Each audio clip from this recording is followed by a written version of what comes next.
Hello and कैसे हो आप सब लोग। मैं हूं आशीष और आपके लिए लेकर के आया हूं एक नई वीडियो सीरीज जिसमें कि हम पढ़ रहे हैं वन शॉट वीडियोस में नीट 2024 के लिए एनसीईआरटी को। एनसीईआरटी बायोलॉजी से नीट का पेपर आता है, सबको पता है, पर मैं आपको बताऊंगा पेपर में क्या पूछते हैं, कहाँ से पूछते हैं।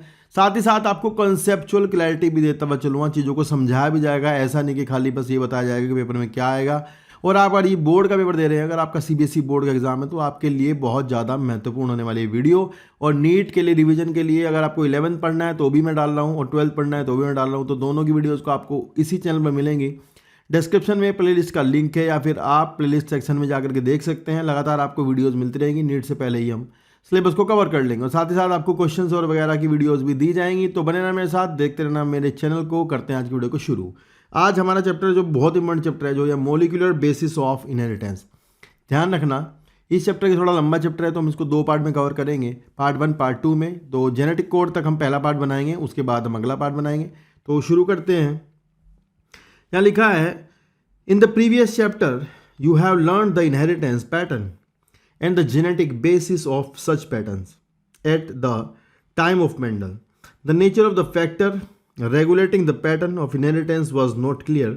Over the next 100 years, the nature of the putative genetic material was investigated, culminating in the realization that DNA is the genetic material, at least for the majority of organisms. In class 11th, you have learned that nucleic acid and polymers of nucleotide, तो हमें पता है कि nucleic acid nucleotide का polymer होता है। Deoxy nucleic acid and ribonucleic acid are the two type of nucleic acid found in the living system. DNA act as genetic material in the most of the organism, ज़्यादातर organism में DNA genetic material होता है। RNA दो it also act as a genetic material in some viruses, तो ये समझ लेना कि आरएनए ज़्यादातर जो जेनेटिक मटेरियल है वो वायरसेस में ही होता है। Mostly function as a messenger RNA. RNA has additional role as well.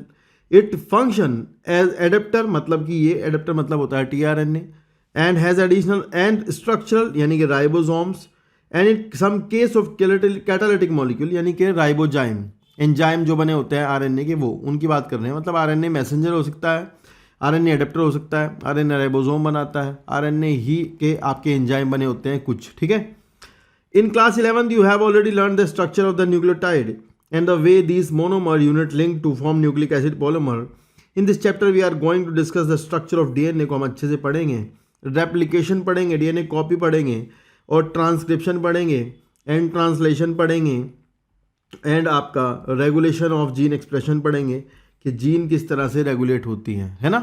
तो ये इस चैप्टर में पढ़ने वाले हैं। सबसे पहले हम पढ़ेंगे स्ट्रक्चर ऑफ डीएनए वाला टॉपिक, बहुत अच्छे से समझ लेना, उसी को समझे बिना चीज़ें आगे कवर नहीं होती हैं, ठीक है। चलो, लिखा है the determination of complete nucleotide sequence of human genome during last decade has set in a new era of genomics.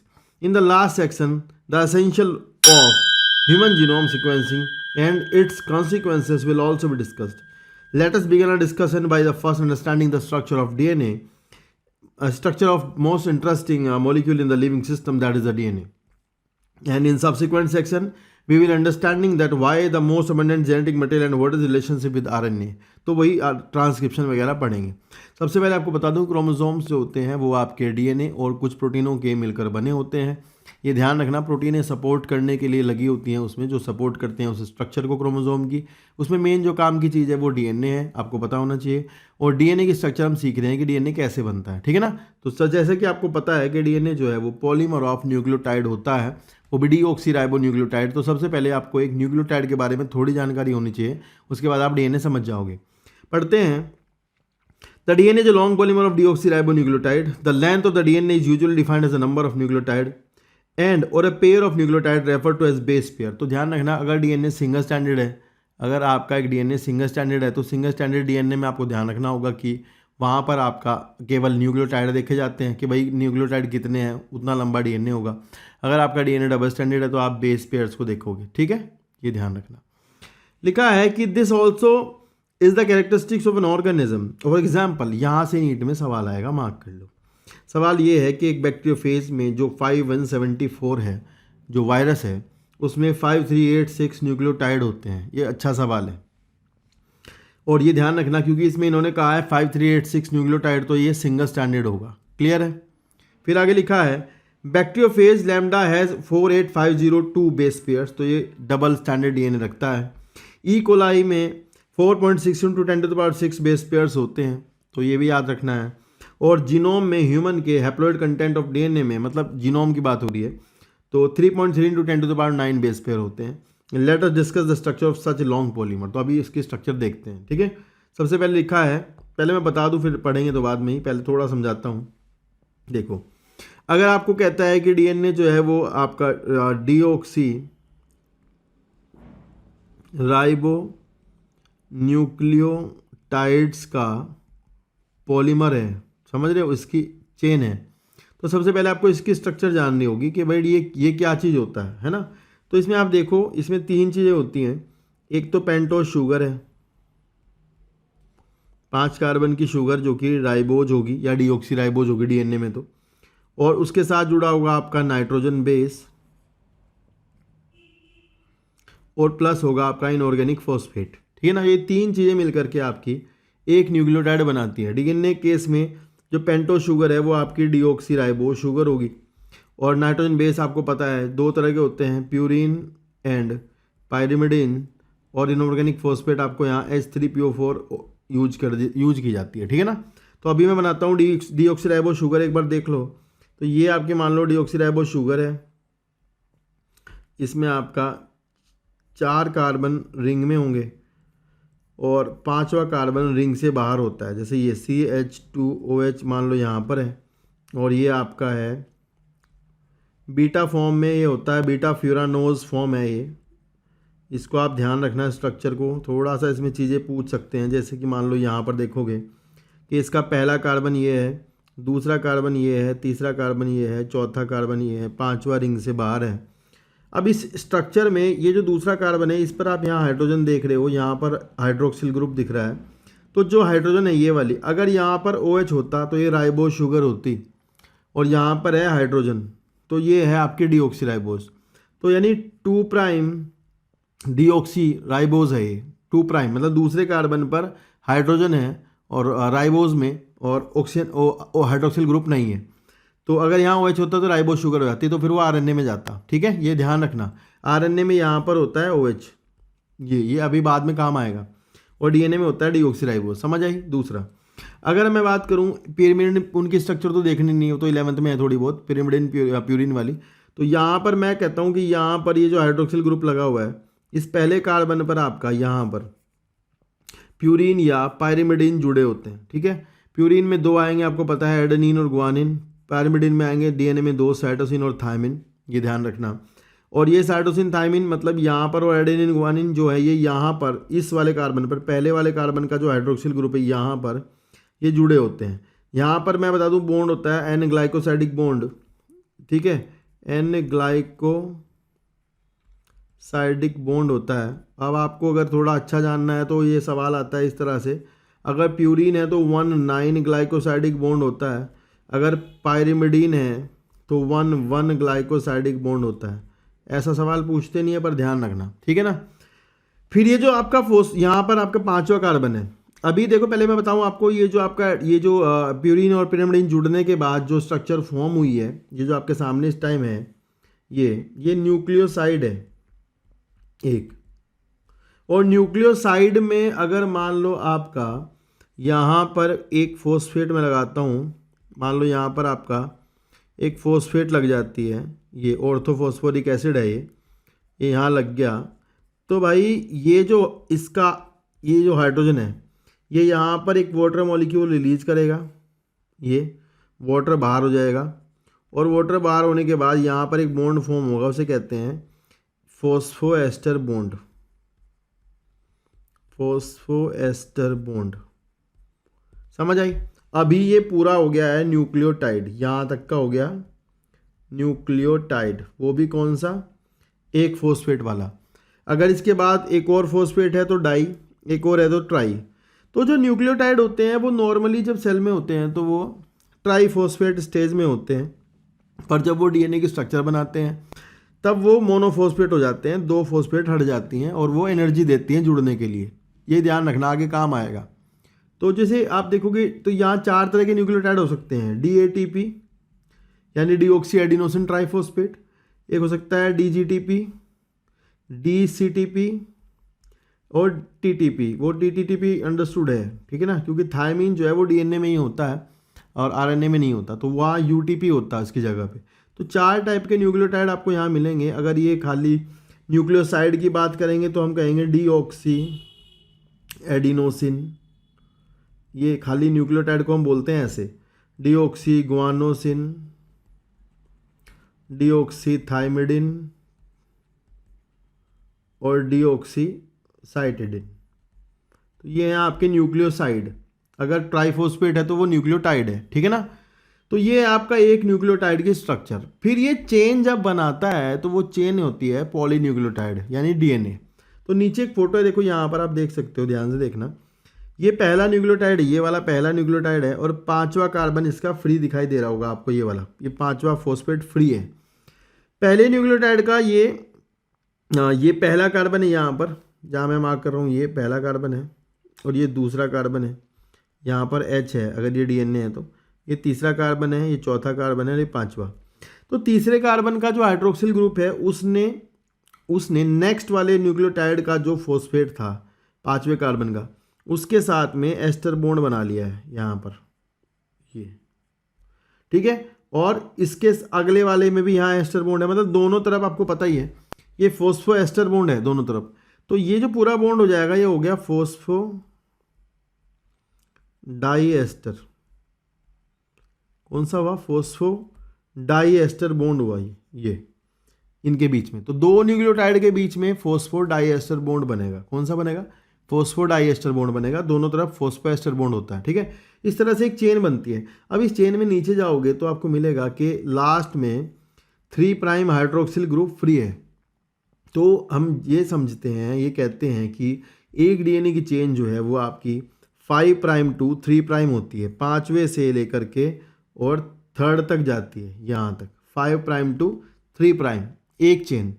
और जब पूरी डबल हेलिकल स्ट्रक्चर पढ़ोगे तो फिर दोनों चेन एक दूसरे के कॉम्प्लीमेंट्री बनेंगी, और दोनों चेन एक दूसरे के कॉम्प्लीमेंट्री बनने के बाद क्या बनाएंगी, वो क्या बोलते हैं उसको, एक डबल हेलिकल स्ट्रक्चर फॉर्म करती हैं, जिसमें कि ये जो आपको दिख रही है एडेनिन, जैसे ये एडेनिन आपको यहाँ दिख रही है, तो ये बराबर वाले के साथ में यहाँ इसके साथ जो इसका थाइमिन होगा उससे बॉन्ड करेगी। इधर वाला जो है ये एडेनिन से बॉन्ड करेगा दूसरे वाले में। ग्वानिन जो है वो ट्रिपल हाइड्रोजन बॉन्ड से यहाँ पर साइटोसिन से बॉन्ड करेगा। इस तरह से इसके साइड में भी मतलब एक चेन आएगी, तो वो आपकी उल्टा कॉम्प्लीमेंट्री होगी, वो 3 to 5 होगी ऐसा। तो DNA एक स्ट्रक्चर बनाता है 5 to 3, 3 to 5 वाले डबल हेलिकल स्ट्रक्चर। अगर सिंगल स्टैंडर्ड है तो 5 to 3 होगा केवल, ऐसा भी होता है, ठीक है। तो आपको ये बॉन्ड्स वगैरह थोड़ा ध्यान रखने हैं। थोड़ा ध्यान रखना है कि एडेनिन थाइमिन से दो हाइड्रोजन बॉन्ड से जुड़ता है, और जो ग्वानिन साइटोसिन से वो 3 हाइड्रोजन बॉन्ड से जुड़ता है। इस तरह के सवाल आपसे पूछे जाएंगे, ठीक है। बाकी आगे स्ट्रक्चर है तो उसको देखते हैं कैसी है, मतलब अगर बना रखी होगी तो मैं बना दूंगा, अदरवाइज कोई चक्कर नहीं है। फिर वो 11th वाले में दे रखा है, वहाँ से थोड़ा देख लेना, ठीक है। चलो देखो एक बार पढ़ते हैं, फिर धीरे धीरे बताएंगे जो जहाँ पे आएगा। लिखा है, let us recapitulate the chemical structure of polynucleotide chain in DNA RNA. A nucleotide has 3 components, a nitrogen base and a pentose sugar, and ribose RNA case में और deoxyribose DNA केस में, and a phosphate group. There are 2 type of nitrogen base, purine pyrimidine, दोनों होते हैं। Purine में 2 आएंगे, adenine guanine, pyrimidine में cytosine uracil और थायमिन। यूरेसिल RNA में होता है, थायमिन DNA में होता है। Cytosine is common for both DNA and RNA. Thymine is present only in DNA. Uracil is present in RNA in the place of thymine. आज nitrogenous base, ये mark कर लेना, सवाल आ सकता है कि जो नाइट्रोजन बेस है वो ग्लाइकोसाइडिक बॉन्ड के थ्रू आपके उससे जुड़ते हैं शुगर से पहले कार्बन पर, सच एज एडिनोसिन और डीऑक्सी एडिनोसिन बनेगा, न्यूक्लियोसाइड का नाम है ये। इसी तरह guanosine, deoxy guanosine, cytidine, deoxy cytidine, uridine, deoxy thymidine. ध्यान रखना, कभी कभी ऐसे पूछते हैं इनमें से कौन एक न्यूक्लियोटाइड है। तो भाई जब न्यूक्लियोटाइड पूछेंगे तो आप ये सब पढ़ लेना ढंग से कि नाम क्या लिखा हुआ है। ये न्यूक्लियोसाइड के नाम है सारे के सारे, ठीक है। And when a phosphate group is added to the 5' carbon of a nucleoside through phosphoester linkage, तो ये बॉन्ड थोड़ा ध्यान रखना, phosphoester linkage, and a corresponding nucleotide और deoxy nucleotide depending upon the type of sugar present is formed. ये थोड़ा ध्यान रखना, ये लाइन बहुत पक्की आती है पेपर में कि दो जो न्यूक्लियोटाइड है उनके बीच में 3' to 5' फॉस्फोडाइस्टर बॉन्ड होता है। 5' to 3' नहीं लगा देना, ध्यान रखना, दिमाग खोल के, ठीक है। More nucleotide can be joined in such a manner to form a polynucleotide chain. A polymer thus formed has at one end a free 5' and and a sugar, in which is referred to as the 5' end of the polynucleotide chain. Similarly, at the other end of the polymer, the sugar has a free 3' carbon group, which is referred to as the 3' end of the polynucleotide chain. The backbone of polynucleotide chain is formed due to the sugar and phosphate. The nitrogenous base linked to the sugar moiety project from the backbone. And in RNA, तो आपको मैंने बताया था RNA में जो आपका दूसरे carbon पर OH होता है वो फ्री होता है, वो किसी बॉन्ड में नहीं जाता, तो वो रिएक्टिव हो जाता है, ये ध्यान रखना थोड़ा. In RNA, every nucleotide residue has an additional OH at 2' position in the ribose. Also in the RNA, the uracil is formed in the place of the thymine and another chemical name of the thymine. तो ये ध्यान रखना, 5-methyl uracil इसे कहते हैं. मैं बता दूं आपको, अगर आप उसके स्ट्रक्चर देखोगे थोड़ी सी क्या बोलते हैं यूरेसिल की, तो यूरेसिल ऐसा होता है, ठीक है, ध्यान से देख लो, ये यूरेसिल के स्ट्रक्चर है, ठीक है. तो बाकी यहाँ पर इसका डबल बॉन्ड O है, यहाँ पर भी डबल बॉन्ड O है, और यहाँ पर इसमें यूरेसिल में H होता है, तो ज़्यादा बॉन्ड बाद में लगा लेंगे, लेकिन ऐसा होता है यूरेसिल, ठीक है. तो ये थोड़ा ध्यान रखने की बात होगी कि जो थायमिन होगा तो उसमें यहाँ 5वें कार्बन पर मिथाइल ग्रुप होता है, तो उसको अपन 5-methyl यूरेसिल बोलते हैं. क्या बोलते हैं? 5-methyl uracil. और ये डीएनए को एक्स्ट्रा स्टेबिलिटी भी देता है, ये भी ध्यान रखना, ठीक है, ऐसा है. फिर लिखा है DNA as an acidic substance. तो एक तो ध्यान रखना, डीएनए एसिडिक सब्सटेंस होता है. कोई पूछ लेगा क्यों होता है, तो आप बता दोगे क्योंकि उसके पास फॉस्फेट है. Present in a nucleus was first identified by the Friedrich Miescher in 1869. ये सवाल है. He named as a nuclein, ये भी सवाल है. However due to the technical limitation in isolating such a long polymer of DNA, को पूरी तरह से आइसोलेट नहीं किया जा रहा था, ठीक है ना, तो उसके बाद स्ट्रक्चर बताना डिफिकल्ट हो रहा था. तो 1953 में जेम्स वाटसन, फ्रांसिस क्रिक ने, यहाँ बहुत अच्छे सवाल हैं, थोड़े बढ़िया सवाल है भाई, पक्के कर लेना याद. यहाँ से पूछेंगे कि X-ray diffraction data produce by Morris Wilkin, Rosalind Franklin. ये जो रोजालिंड फ्रैंकलिन और मॉरिस विल्किन है, इन्होंने एक्सरे डिफ्रैक्शन डाटा टेक्निक बनाई थी, और जिसके आधार पर वाटसन क्रिक ने क्या दिया, डीएनए का double helical B model structure प्रस्तुत किया, ठीक है. And propose a very simple but famous double helical model for the structure of DNA. One of the hallmark, NEET में आने वाली लाइन है, इसको मार्क करो. One of the hallmark of the their proposition was based pairing with between the two strands of the polynucleotide chain. However, this proposition was also based on the observation of Erwin Chargaff. ये mark कर लो, शारगाफ rule पूछा जाएगा. शारगाफ rule ये है, यहाँ note भी कर लो चाहे आप, A + G/C + T = 1. तो ये है, इस पर आधारित क्वेश्चंस होंगे. कभी कभी आपको परसेंटेज दी जाएंगी कि एडेनिन 20% है, तो बताओ गुआनिन कितना होगा, तो थायमिन भी 20% होगा, तो बचा हुआ 30 ये होगा और 30 ये होगा, तब ये 1 आएगा. तो आपको ऐसे एडेनिन का परसेंटेज दे देंगे, पूछ लेंगे गुआनिन का बताओ या फिर साइटोसिन का बताओ, ऐसा आप कर दोगे, ठीक है ना. ये सवाल आता है बहुत. तो ये डबल स्टैंडर्ड डीएनए पर ये नियम लागू होता है, सिंगल स्टैंडर्ड डीएनए पर ये नियम बिल्कुल लागू नहीं होता, ये ध्यान रखना.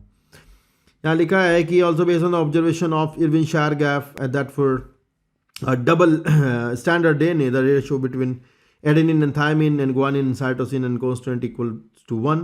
The base pairing confers a very unique property of the polynucleotide chain. They are said to be complementary to each other, and therefore if the sequence of bases in one strand is known, then the sequence in other strand can be predicted. Also, if each strand from our DNA, let us call it the parental strand, act as a template to the synthesis of the new strand. मतलब अगर दोनों stand को अलग कर दोगे तो एक stand template की भांति कार्य करता है और दूसरे को बनाने में मदद करता है, ऐसा है. The two double standard DNA thus produced would be identical to the parental DNA molecule. Because of this, genetic implication of the structure of DNA become very clear. Salient feature of DNA लिखा है, पहला, it is made of the 2 polynucleotide chain, 2 chain का बना होता है जब वो double standard DNA होता है तब. Where the backbone is constituted by sugar phosphate, तो पूरी बैकबोन जो है उसमें केवल और शुगर और फॉस्फेट होता है, क्योंकि जो आपके नाइट्रोजन बेस हैं वो बीच में होते हैं, मोर और लेस 90 डिग्री पर होते हैं. And the basis projected inside the 2 chain have anti parallel property. It means एक 5 से 3 होगी, दूसरी 3 से 5 होगी. The basis in the 2 stand are paired through hydrogen bond. तो हाइड्रोजन बॉन्ड आपको बता दिया, A और T के बीच में 2 हाइड्रोजन बॉन्ड होंगे, और जो आपका जी और सी है उसके बीच में 3 हाइड्रोजन बॉन्ड होंगे। ध्यान रखना, जिस डीएनए में जीसी कंटेंट ज़्यादा होता है वो ज़्यादा स्टेबल होता है, उसका टीएम मेल्टिंग पॉइंट ज़्यादा होता है। ठीक है। As a result, always a purine comes to opposite to the pyrimidine and this generates approximately uniform distance between the two strands of the helix. The two chain are coiled in the right-handed fashion. ध्यान रखना, B model की बात हो रही है, ये सारा B model का पढ़ाया जा रहा है। अगर ये जेड होता मॉडल तो लेफ्ट हैंडेड होता। ठीक है। The pitch of the helix is 3.4 nanometer and nanometer is 1 of the billionth of meter, that is 10 to the power 9 meter and there are roughly 10 base pair in each helix. तो ये ध्यान रखना, अभी यहाँ पर आपको दिखाऊंगा, ये फोटो है, इसको देख लो थोड़ा सा, फिर आगे बात करेंगे। ये बात कर रहे हैं बोले यहाँ से लेकर के यहाँ तक ये एक हेलिक्स पर टर्न है, मतलब इतना ये, तो इसमें यहाँ पे यहाँ तक 10 बेस पेयर हैं ऐसा बोल रहे हैं। और एक बेस पेयर के बीच की दूरी यहाँ पर ये तो है 3.4 एंगस्ट्रॉम और ये पूरे की है 34 एंगस्ट्रॉम या फिर 3.4 नैनोमीटर में अगर कन्वर्ट करोगे तो, और ये है 0.34 नैनोमीटर। तो दोनों में याद रखना डायमीटर डीएनए का होता है 20 एंगस्ट्रॉम या फिर 2 नैनोमीटर। ठीक है। और ये मेजर ग्रूव है इधर की तरफ और ये माइनर ग्रूव है। ठीक है, ऐसा बस, बाकी तो कुछ नहीं आएगा। ठीक है। और इसका जो एंगल है वो 36 डिग्री है, वो 11th में दे रखा है। यहाँ पे लिखा है कि the distance between the a base pair in a helix is approximately 0.34 nanometre. तो आप ये दोनों में याद कर लेना। ठीक है। यहाँ से सवाल आता है बहुत अच्छा कि भाई डीएनए की स्ट्रक्चर, इसकी स्टेबिलिटी जो है वो किस पर आधारित है, तो आप बताओगे। ज़्यादातर तो हाइड्रोजन बॉन्ड का सवाल आता है कि इनके बीच में जो हाइड्रोजन बॉन्डिंग है डबल हेलिक्स के बीच में वही स्टेबिलिटी देता है, और दूसरा बेस स्टैकिंग, मतलब एक जो बेस पेयर है वो दूसरे के ऊपर स्टैक किया हुआ है, ऐसे इस एंगल पे रखा हुआ है जिससे कि टूटे ना स्ट्रक्चर डीएनए की, इस तरह का है। तो ध्यान रखना ये दोनों ही पॉइंट बहुत इंपॉर्टेंट है, बहुत ज़्यादा स्टेबिलिटी का सवाल यहाँ से आता है। फिर लिखा है compare the structure of purine and pyrimidine, can you find out why the distance between the to polynucleotide chain in DNA remain almost constant. The proposition of a double helix structure for DNA and its simplicity in explaining the genetic implication become revolutionary very soon. Francis Crick, तो यहाँ पर mark करोगे, Francis Crick propose the central dogma. ये भी सवाल आता है in molecular biology. Central dogma ये है कि पूरे चैप्टर में आप क्या पढ़ोगे, मतलब ये पूरा चैप्टर किस बात पर आधारित है, तो इसमें हम पढ़ेंगे डीएनए का रेप्लिकेशन, डीएनए रेप्लिकेशन से डीएनए ट्रांसक्रिप्शन करके एमआरएनए बनाता है, ये ध्यान रखना है। फिर उससे ट्रांसलेशन होकर के प्रोटीन बनती है, और ये है आपका सेंट्रल डोगमा। ठीक है। और लेकिन इसमें भी आजकल नया जुड़ गया कि आरएनए का रिवर्स ट्रांसक्रिप्शन होता है और जिससे कि बनता है आपका डीएनए। ठीक है। तो इसको कहते हैं टैमिनिज्म। टैमिन एंड बाल्टीमोरे नाम के साइंटिस्ट थे, उन्होंने ये बताया था। ठीक है। चलो, लिखा है यहाँ के अगले पेज पे कि in some viruses the flow of the information is the reverse direction that is from RNA to DNA, can you suggest a simple name to process. तो ये टैमिनिज्म है, रिवर्स ट्रांसक्रिप्शन कहते हैं। फिर है packaging of the double helix, DNA double helix. तो ये पता है क्यों बता रहे हैं पैकेजिंग, तो ये बता रहे हैं कि भाई बच्चा सोचे कि डीएनए ही क्रोमोसोम है, ऐसे बच्चे सोचते हैं। डीएनए कई बार 7 फोल्ड होकर के क्रोमोसोम के स्ट्रक्चर में पैक होता है। ठीक है। और जब ट्रांसक्रिप्शन करता है तो वो क्रोमेटिन होता है। तो लूजली पैक्ड डीएनए क्रोमेटिन होता है और डेंसली पैक्ड क्रोमोसोम बनाता है जब सेल डिवाइड करती है तब, अदरवाइज नहीं बनाता। तो ये क्या बताना चाह रहे हैं कि पैकेजिंग के टाइम पर डीएनए को ऐसे ही लपेट देते हैं क्या, या फिर डीएनए किसी तरह से स्टेबिलिटी में होता है, तो वो आपको यहाँ समझना है कि डीएनए पैकेज्ड फॉर्म में होता है। प्राइमरी लेवल ऑफ पैकेजिंग आपको समझाया जाएगा, वही समझना है ध्यान से। ठीक है। लिखा है taken the distance between the two consecutive base pairs the 0.34 nanometre, 0.34 into 10 to the power 9 minus 9 metre.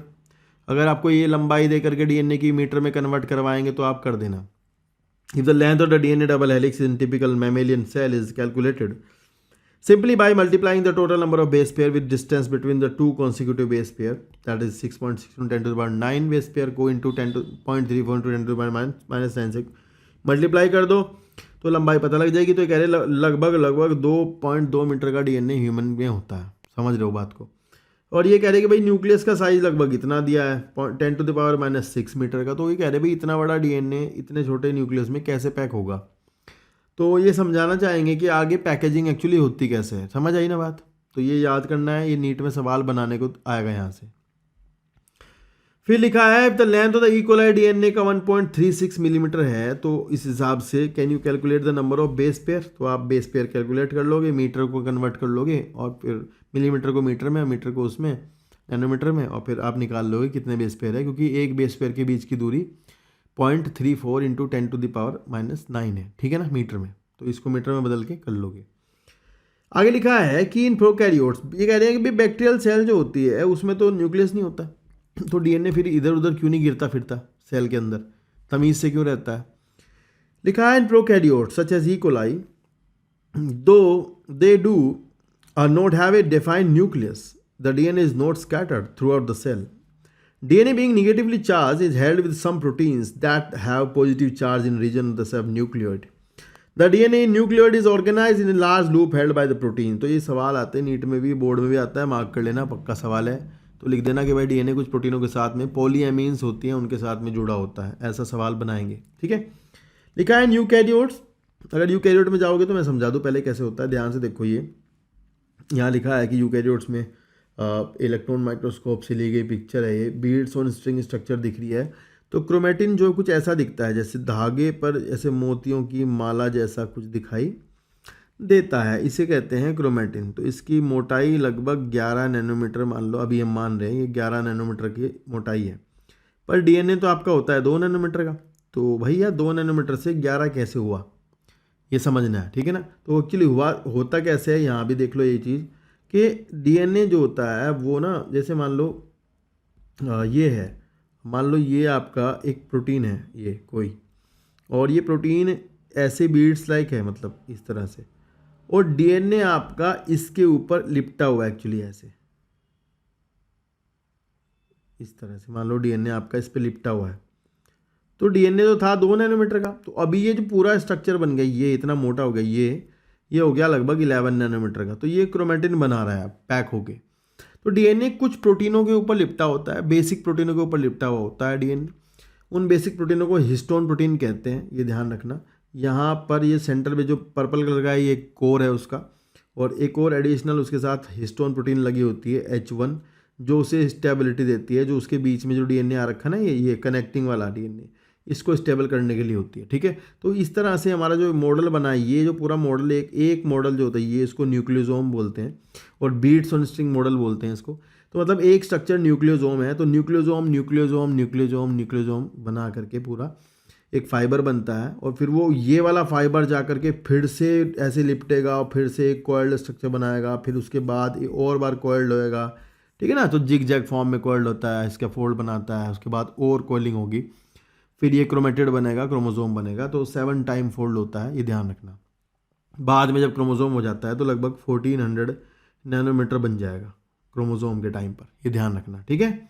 तो अभी अपन न्यूक्लियोसोम को समझेंगे कि एक न्यूक्लियोसोम कैसे होता है। तो बहुत आसान है, देखो यहाँ पे ऐसा समझना है आपको कि जैसे मैं बनाता हूँ लाओ आसान वाला। तो जैसे मान लो ऐसा होता है कि ये आपका 2 स्टोन होते हैं, चार टाइप के स्टोन होते हैं। एक तो होता है H2A, और एक होता है, अरे भैया कितना लंबा हो गया, H2B ये, और फिर एक है मान लो आपका H3, और एक है मान लो आपका H4। ऐसा ही इसके पीछे भी है, मतलब ये 2-2 करके हैं, जैसे कि 2 H3 हैं, 2 H4 हैं, और 2 H2A हैं, 2 H2B हैं, ऐसा है।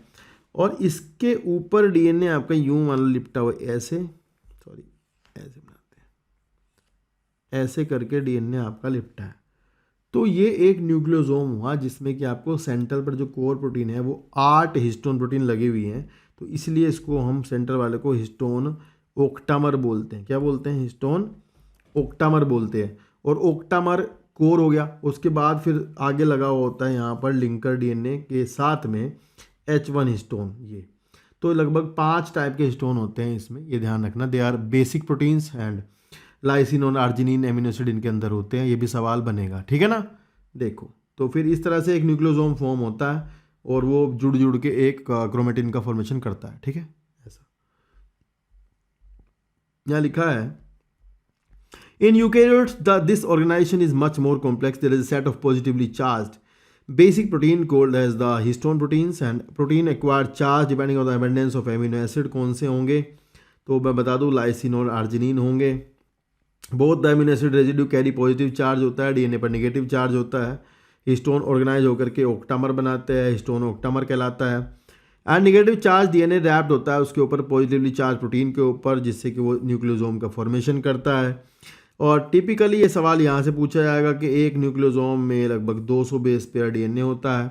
Nucleosome constitute the repeating unit of structure nucleus cold called the chromatin, मतलब न्यूक्लियोसोम जुड़ के बनाते हैं क्रोमेटिन को। And thread like stand coloured body seen in the nucleus, the nucleosome in chromatin are seen as a beads on string structure, ये पूछेंगे सवाल। When viewed under the electron microscope, this is मतलब बस यही important सवाल है, यहाँ से पक्का आएंगे, एक आधा सवाल तो फंसेगा। Theoretically how many such beads, तो आपको पता ही है कि 200 बेस पेयर के हिसाब से फिर निकाल लेना कितने बैठेंगे, ठीक है।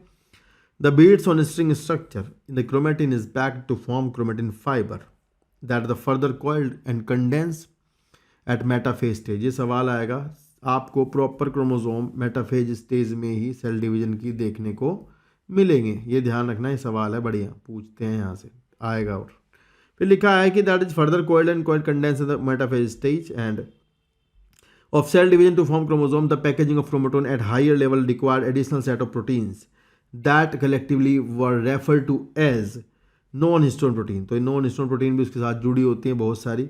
In a typical nucleus, some region of chromatin are loosely packed and stain light and are referred to as euchromatin। तो ये थोड़ा बढ़िया सवाल है। देखो ऐसा होता है जब डीएनए को कलर करते हैं, अगर डीएनए को कलर करते हैं मान लो, तो उसको कलर करने पे अगर वो हल्का रंग ले रहा है, हल्का, तो ज़्यादा डेंसली पैक्ड नहीं हो रहा है, तो इस, और अगर वो ज़्यादा ऐसे डार्क दिख रहा है तो वो डेंसली पैक्ड है। क्रोमेटिन को कलर करने पर अगर आपको ऐसा दिख रहा है ना, ऐसा मान लो, तो ऐसा जो हल्का कलर दिखाई दे रहा है वो यूक्रोमेटिन वाला पार्ट है, और जो ये वाला डार्क दिख रहा है वो हेट्रोक्रोमेटिन वाला पार्ट है। तो हेट्रोक्रोमेटिन वाला पार्ट जो होता है वो डेंसली पैक्ड होता है, इनएक्टिव होता है, और वो आपका ज़्यादातर न्यूक्लियर मेम्ब्रेन के पास को होता है, जहाँ न्यूक्लियस की मेम्ब्रेन होती है वहाँ को होता है, ठीक है ना। और यूक्रोमेटिन में ढीला ढाला पार्ट होता है, डीएनए का ज़्यादा पैक नहीं होता, ट्रांसक्रिप्शन चलता रहता है। ट्रांसक्रिप्शनली एक्टिव हिस्सा यूक्रोमेटिन है, इनएक्टिव हिस्सा हेट्रोक्रोमेटिन है, ये ध्यान रखना, यही सवाल यहाँ से पूछे जाएंगे, ठीक है। लिखा है in a typical nucleus some region of chromatin are loosely packed and stains light and are referred to as the euchromatin. True chromatin, the chromatin that is more densely packed and stain are dark or colored, and heterochromatin, euchromatin is said to be transcriptionally active chromatin whereas the heterochromatin is inactive, ठीक है ये भी बात। And the search for the genetic material next heading है, तो यहाँ पर थोड़ा आसान है चीज़ें, आगे जल्दी से बताता हूँ, फटाफट से आ जाएंगी पेपर में। Even though the discovery of nuclein by Miescher, ये सवाल तो पता ही है आपको, and the proposition of principle of inheritance was Mendel were almost at the same time, but the DNA as a genetic material took long to be discovered and proven. By 1926, the quest to determine the mechanism for genetic inheritance had reached the molecular level। तो लोग जो है फिर DNA के level पर चले गए, और previous discovery by Gregor Johann Mendel, Walter Sutton, Theodore Boveri and Thomas Hunt Morgan and numerous and other scientist had narrowed the search to the chromosome located in the nucleus of the most cell, but the question of the what molecule was actually the genetic material and had no bit answer। तो पता नहीं था लोगों को कि क्या genetic material है। उसके बाद जेनेटिक मटेरियल की खोज हुई, खोज भी मतलब एक्सीडेंटली टाइप की चीज़ें हैं, ऐसा नहीं है लोग कुछ और काम कर रहे थे, कुछ और हो गया, ऐसा हुआ। यहाँ एक प्रिंसिपल है जिसका नाम है ट्रांसफॉर्मिंग प्रिंसिपल, इसमें से कुछ सवाल है। एक साइंटिस्ट थे ग्रिफिथ, ये ईयर याद करना है, ग्रिफिथ का नाम याद करना है, और ये स्ट्रेप्टोकोकस न्यूमोनी इस पर काम कर रहे थे, कहीं पर डिप्लोकोकस है सही करना है, न्यूमोकोकस सही करना है, ठीक है।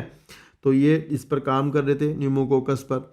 ये आपका चूहों में बीमारियां करता है, न्यूमोनिया कर देता है। ये इसके दो स्ट्रेन थे यहाँ पर, एक एस टाइप था जो शाइनी कॉलोनीज वाला था, एक रफ था, दो इसके अलग अलग स्ट्रेन थे। एक बीमारी करने वाला वायरुलेंट स्ट्रेन एस है, मतलब जो एस है वो बीमारी करता है, और जो आर है वो बेचारा बीमारी नहीं करता है, ठीक है ना। और जो एस है स्मूथ है, उसके ऊपर पॉलीसेक्राइड का कोट है, उसकी वजह से वो बीमारी खोज करता होता है। तो दो बैक्टीरिया हैं, एक तो एस टाइप है जो बीमारी करता है, चूहों में निमोनिया करता है, आर टाइप चूहों में निमोनिया नहीं करता है, ये ध्यान रखना है। बैक्टीरिया का नाम याद करना है, ग्रिफिथ का नाम याद करना है, 1928 याद करना है, ठीक है। यहाँ हुआ कुछ नहीं, ग्रिफिथ ने एस टाइप को चूहे को दिया, चूहा मर गया, आर टाइप दिया चूहे को, चूहा नहीं मरा। फिर ग्रिफिथ ने एस टाइप को गर्म कर दिया, गर्म करने से जो बैक्टीरिया था उसके कवर वगैरह और सेल वॉल वगैरह टूट गया। और फिर गर्म करके चूहे को दिया, चूहा नहीं मरा, वेरी गुड। फिर ग्रिफिथ ने क्या किया, गर्म वाले को एस टाइप को आर टाइप से जिंदा मिला दिया और बाद में देखा चूहा मर गया। और लास्ट में जो चूहा मरा है ये वाला, इस मरे हुए चूहे के अंदर से जब देखा गया तो उसको यहाँ से क्या मिला, यहाँ से एस टाइप मिला। ध्यान से देखना, डाला था एस टाइप हीट किल्ड और निकल गया एस टाइप लिविंग, और समझ गए, और आर टाइप भी मिला, थोड़ा आर टाइप, दो मिले, समझ आई। तो ग्रिफिथ ने कहा कि भाई पता नहीं क्या हुआ है, इसका मतलब ये हुआ होगा, कॉमन सेंस यही है कि आर टाइप को इसने एस टाइप ने बदल दिया। भाई इसका मतलब ये होगा कि एस टाइप के पता नहीं क्या सामान रहा होगा, एस टाइप के किसी सामान ने आर टाइप को चेंज कर दिया और अपने जैसा बना लिया, ट्रांसफॉर्म कर दिया।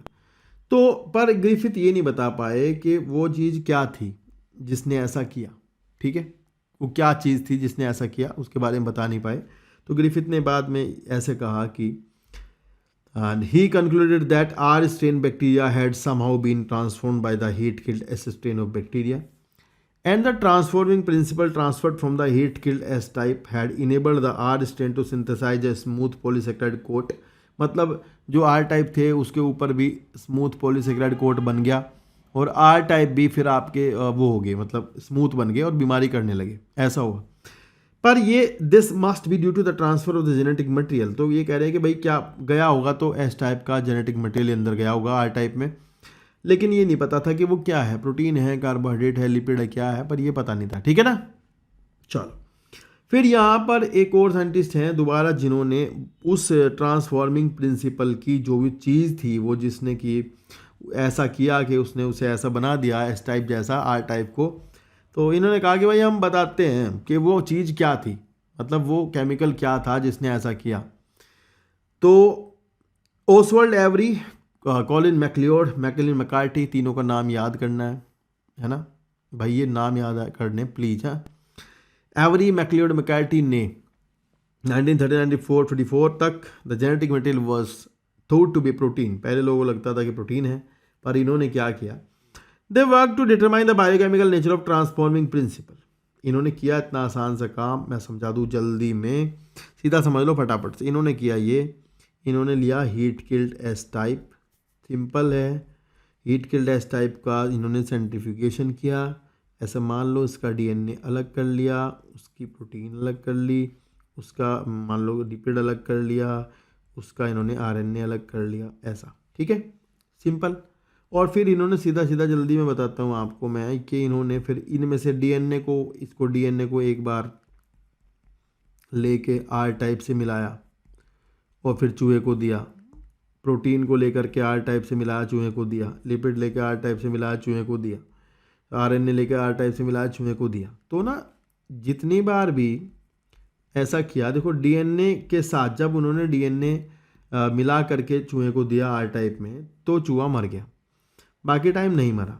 तो इसका मतलब ये कहा इन्होंने कि डीएनए ही था वो जिसने कि आर टाइप को अपने जैसा कर दिया। सिंपल दिख भी रहा है कि डीएनए जो आइसोलेट किया था हीट किल्ड एस टाइप का, उसने ही ऐसा किया है, चूहे को मार दिया है, समझ आई। फिर इन्होंने एक बार एक तरीका और अपनाया कि इन्होंने हीट किल्ड एस टाइप लिया और इसके अंदर सीधा सीधा बताता हूँ, अगर इसके अंदर इन्होंने डीएनएज एंजाइम डाल दिया, डीएनएज डालने से डीएनए ख़त्म हो गया, बचा डीएनए नहीं होगा, तो उसके बाद फिर इन्होंने इसमें आर टाइप मिलाया और चूहे को दिया, चूहा नहीं मरा। तो सिंपल है कि डीएनए नहीं था तो चूहा नहीं मरा। तो इन्होंने कहा कि भाई डीएनए ही जेनेटिक मटेरियल है, मतलब डीएनए ही है जो ऐसा करता है, जो ट्रांसफॉर्मिंग प्रिंसिपल है जिसने आर टाइप को एस टाइप में कन्वर्ट कर दिया। तो यहाँ पर देखो, यहाँ लिखा है कि they purified biochemicals, protein, DNA etcetera from the heat killed S type to see which one could transform live R cell into the S cell. They discovered that DNA alone from S bacteria cause R type to become transformed. They also discovered that protein digestive enzyme protease and RNA digestive enzyme RNase did not affect the transformation. But so the transforming substance was not a protein or RNA digestion with DNA। अगर DNA डाल लोगे तो वो transformation को रोकता है, इसका मतलब DNA ही आपका जेनेटिक मटेरियल है, ठीक है, ये इन्होंने प्रूव कर दिया। पर लोग नहीं माने, लोगों ने कहा नहीं कुछ नहीं, हमें कन्विंस नहीं, मतलब लोग जो है वो कन्विंस नहीं थे कि सही है ये बात। तो उसके बाद एक और एक्सपेरिमेंट है और यहाँ पर डीएनए और डीएनएज आपको पूछा है, डीएनए होता है, डीएनएज एंजाइम होता है, ठीक है। डीएनए डाइजेस्टिव एंजाइम डीएनएज होता है, ये समझ जाओगे।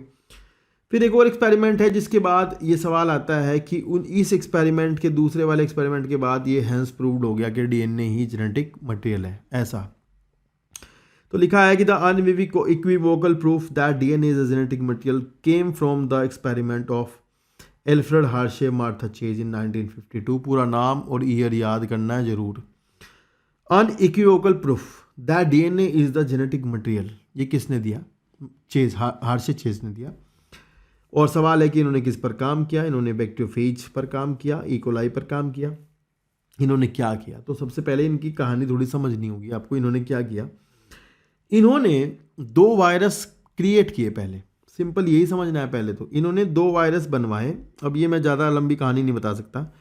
तो इन्होंने आपको समझना होगा कि इनके पास अभी 2 वायरस हैं बैक्टीरियोफेज, मान लो। एक तो ये जिसका प्रोटीन का कोट, जो ऊपर वाला कोट कवर है, ये वाला, ये। एक तो ये जो है आपका रेडियो एक्टिव है, और सल्फ़र इसके पास रेडियो एक्टिव है, और इसका डीएनए है नॉर्मल, ठीक है। एक और इन्होंने बनवाया, मतलब एक और इन्होंने बनवाया ऐसा ही वायरस जिसका उसका डीएनए इन्होंने क्या कर दिया? रेडियो एक्टिव कर दिया। ये समझ लो बात, है ना। तो एक का तो आपका क्या रेडियो एक्टिव था? प्रोटीन का कवर। और दूसरे वाले का जो था वो कौन था रेडियो एक्टिव? डीएनए, ठीक है। तो ये यहाँ पर P32, ये इसका रेडियो एक्टिव डीएनए है। तो पहले इन्होंने एक वायरस लिया, उसका इन्फेक्शन ई कोलाई पर कराया। ई कोलाई को मीडियम में रेडियो एक्टिव सल्फ़र दिया गया, एक तरफ दिया गया फॉस्फोरस रेडियो एक्टिव। तो एक तरफ हमारा रेडियो एक्टिव डीएनए वाले वायरस बने, एक तरफ हमारे सल्फ़र वाले वायरस बने। सल्फ़र प्रोटीन का पार्ट होता है और फॉस्फोरस डीएनए का पार्ट होता है। तो हमने 2 वायरस बनवा लिए, जिनमें कि एक तरफ रेडियो एक्टिव सल्फ़र था, एक तरफ रेडियो एक्टिव फॉस्फोरस था। और फिर इनका अटैक इन्होंने दोबारा से बैक्टीरिया पर करवाया। तो आगे पढ़ेंगे, पहले ये पढ़ते हैं। They worked with virus that infect the bacteria called bacteriophage. The bacteriophage attached to the bacteria and its genetic material then enter to the bacterial cell. Virus attack करता है और DNA अंदर भेजता है। The bacterial cell treat the viral genetic material as if it was its own and subsequently manufacture more virus particle. ये यहाँ पे इन्होंने वायरस का वो बताया कि वायरस कैसे अपना रेप्लिकेट करता है। Hershey Chase worked and discovered whether it was a protein और DNA from the virus that enter the bacteria. इन्हें पता करना था कि वायरस सेल में क्या घुसाता है, प्रोटीन या फिर DNA. They grew some virus on a medium that contain the radioactive phosphorus and some और other that radioactive sulphur. Virus grow in the presence of the radioactive phosphorus contain radioactive DNA but not radioactive protein because DNA contain phosphorus but protein does not contain phosphorus। इसी तरह से उन्होंने sulphur वाले को protein में पाया, मतलब जो वायरस जिन वायरस में सल्फर लिया था जिधर हमने मीडियम में, उधर आपका वायरस का प्रोटीन का कवर रेडियो एक्टिव हो गया, ठीक है। तो अभी अपन दो वायरस हमारे पास हैं, ये फोटो यहाँ देख लो। एक वाले में हमारे वाले में पहले वाले में S35, मतलब यहाँ प्रोटीन जो है रेडियो एक्टिव है, इधर डीएनए रेडियो एक्टिव है। इन्होंने अलग अलग टेस्ट ट्यूब लिया, अलग अलग टेस्ट ट्यूब ले करके उसमें इन्होंने अलग अलग इन्फेक्शन करवाया।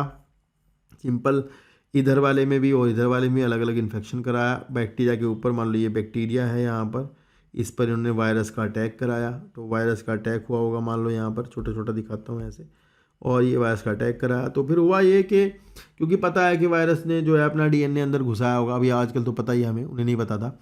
तो दोनों तरफ ऐसा ही हुआ, वायरस ने अपना डीएनए अंदर घुसाया और फिर इसके बाद इन्होंने क्या किया, इस मीडियम को थोड़ा हिला दिया, रोटेट कर दिया, एगिटेट कर दिया, जिससे कि जो वायरस का जो कवर था जो बाहर रह गया होगा, दे डोंट नो कि डीएनए बाहर रहा है या प्रोटीन बाहर रहा है, जो भी बाहर बचा होगा वो जो है मीडियम में ही गिर गया, मतलब कहीं पे यहाँ पे ऐसे पड़ा होगा इधर उधर। उसके बाद इन्होंने इसका सेंट्रीफ्यूगेशन कर दिया। सेंट्रीफ्यूगेशन करने से ये हुआ है कि आपका जो बैक्टीरिया था जिसकी डेंसिटी ज़्यादा थी वो नीचे चला गया, और जो कवर था या फिर जो भी कुछ बचा होगा उनको लगा क्या पता क्या बचा होगा, तो वो ऊपर बच गया, ठीक है, ऊपर की साइड में। तो इन्होंने देखा कि जिधर हमने रेडियो एक्टिव सल्फर लिया था, जिधर हमने रेडियो एक्टिव सल्फर लिया था, तो रेडियो एक्टिव सल्फर तो प्रोटीन में जाएगा, सिंपल है। तो उधर रेडियो एक्टिविटी ऊपर से आ रही है टेस्ट ट्यूब के, ऐसा। और जिधर इन्होंने रेडियो एक्टिव डीएनए बनाया था उधर रेडियो एक्टिविटी नीचे से आ रही है, और नीचे तो आपको पता ही है कौन है, बैक्टीरिया है। तो इन्होंने कहा कि इसका मतलब बैक्टीरिया में डीएनए घुसा है अंदर, वायरस का जो डीएनए था वो बैक्टीरिया में घुसा है, क्योंकि बैक्टीरिया जिधर हमने रेडियोएक्टिव फॉस्फोरस वाले लिए थे ना वायरस, उधर हमें जो रेडिएक्टिविटी मिल रही थी वो टेस्ट ट्यूब के नीचे से मिल रही थी, जबकि इधर हमें रेडिएक्टिविटी ऊपर से मिल रही थी। तो इन्होंने कहा कि ये तो पता था कि डेंसिटी में बैक्टीरिया नीचे ही होगा, तो इन्होंने कहा कि भाई बैक्टीरिया के अंदर जो गया है ना वो डीएनए गया है, ना कि वायरस का प्रोटीन गया है। समझ आई ना बात? तो सिंपल इस एक्सपेरिमेंट से इन्होंने प्रूव कर लिया कि डीएनए ही जेनेटिक मटेरियल है, क्योंकि वायरस का जो इन्फेक्शन होता है उसमें डीएनए ही सेल के अंदर जाता है, और फिर तभी जो है बहुत सारी कॉपी बन के भी निकलती है वायरस की, है ना। तो डीएनए से बनती है, ऐसा है। लिखा है रेडियोएक्टिव फेजेस और allowed to attach to E coli bacteria. ये पूछेंगे इन्होंने किस पर काम किया था, ई कोलाई पर काम किया था। Then as the infection proceeded, the viral coat were removed from the bacteria by the agitating them in a blender.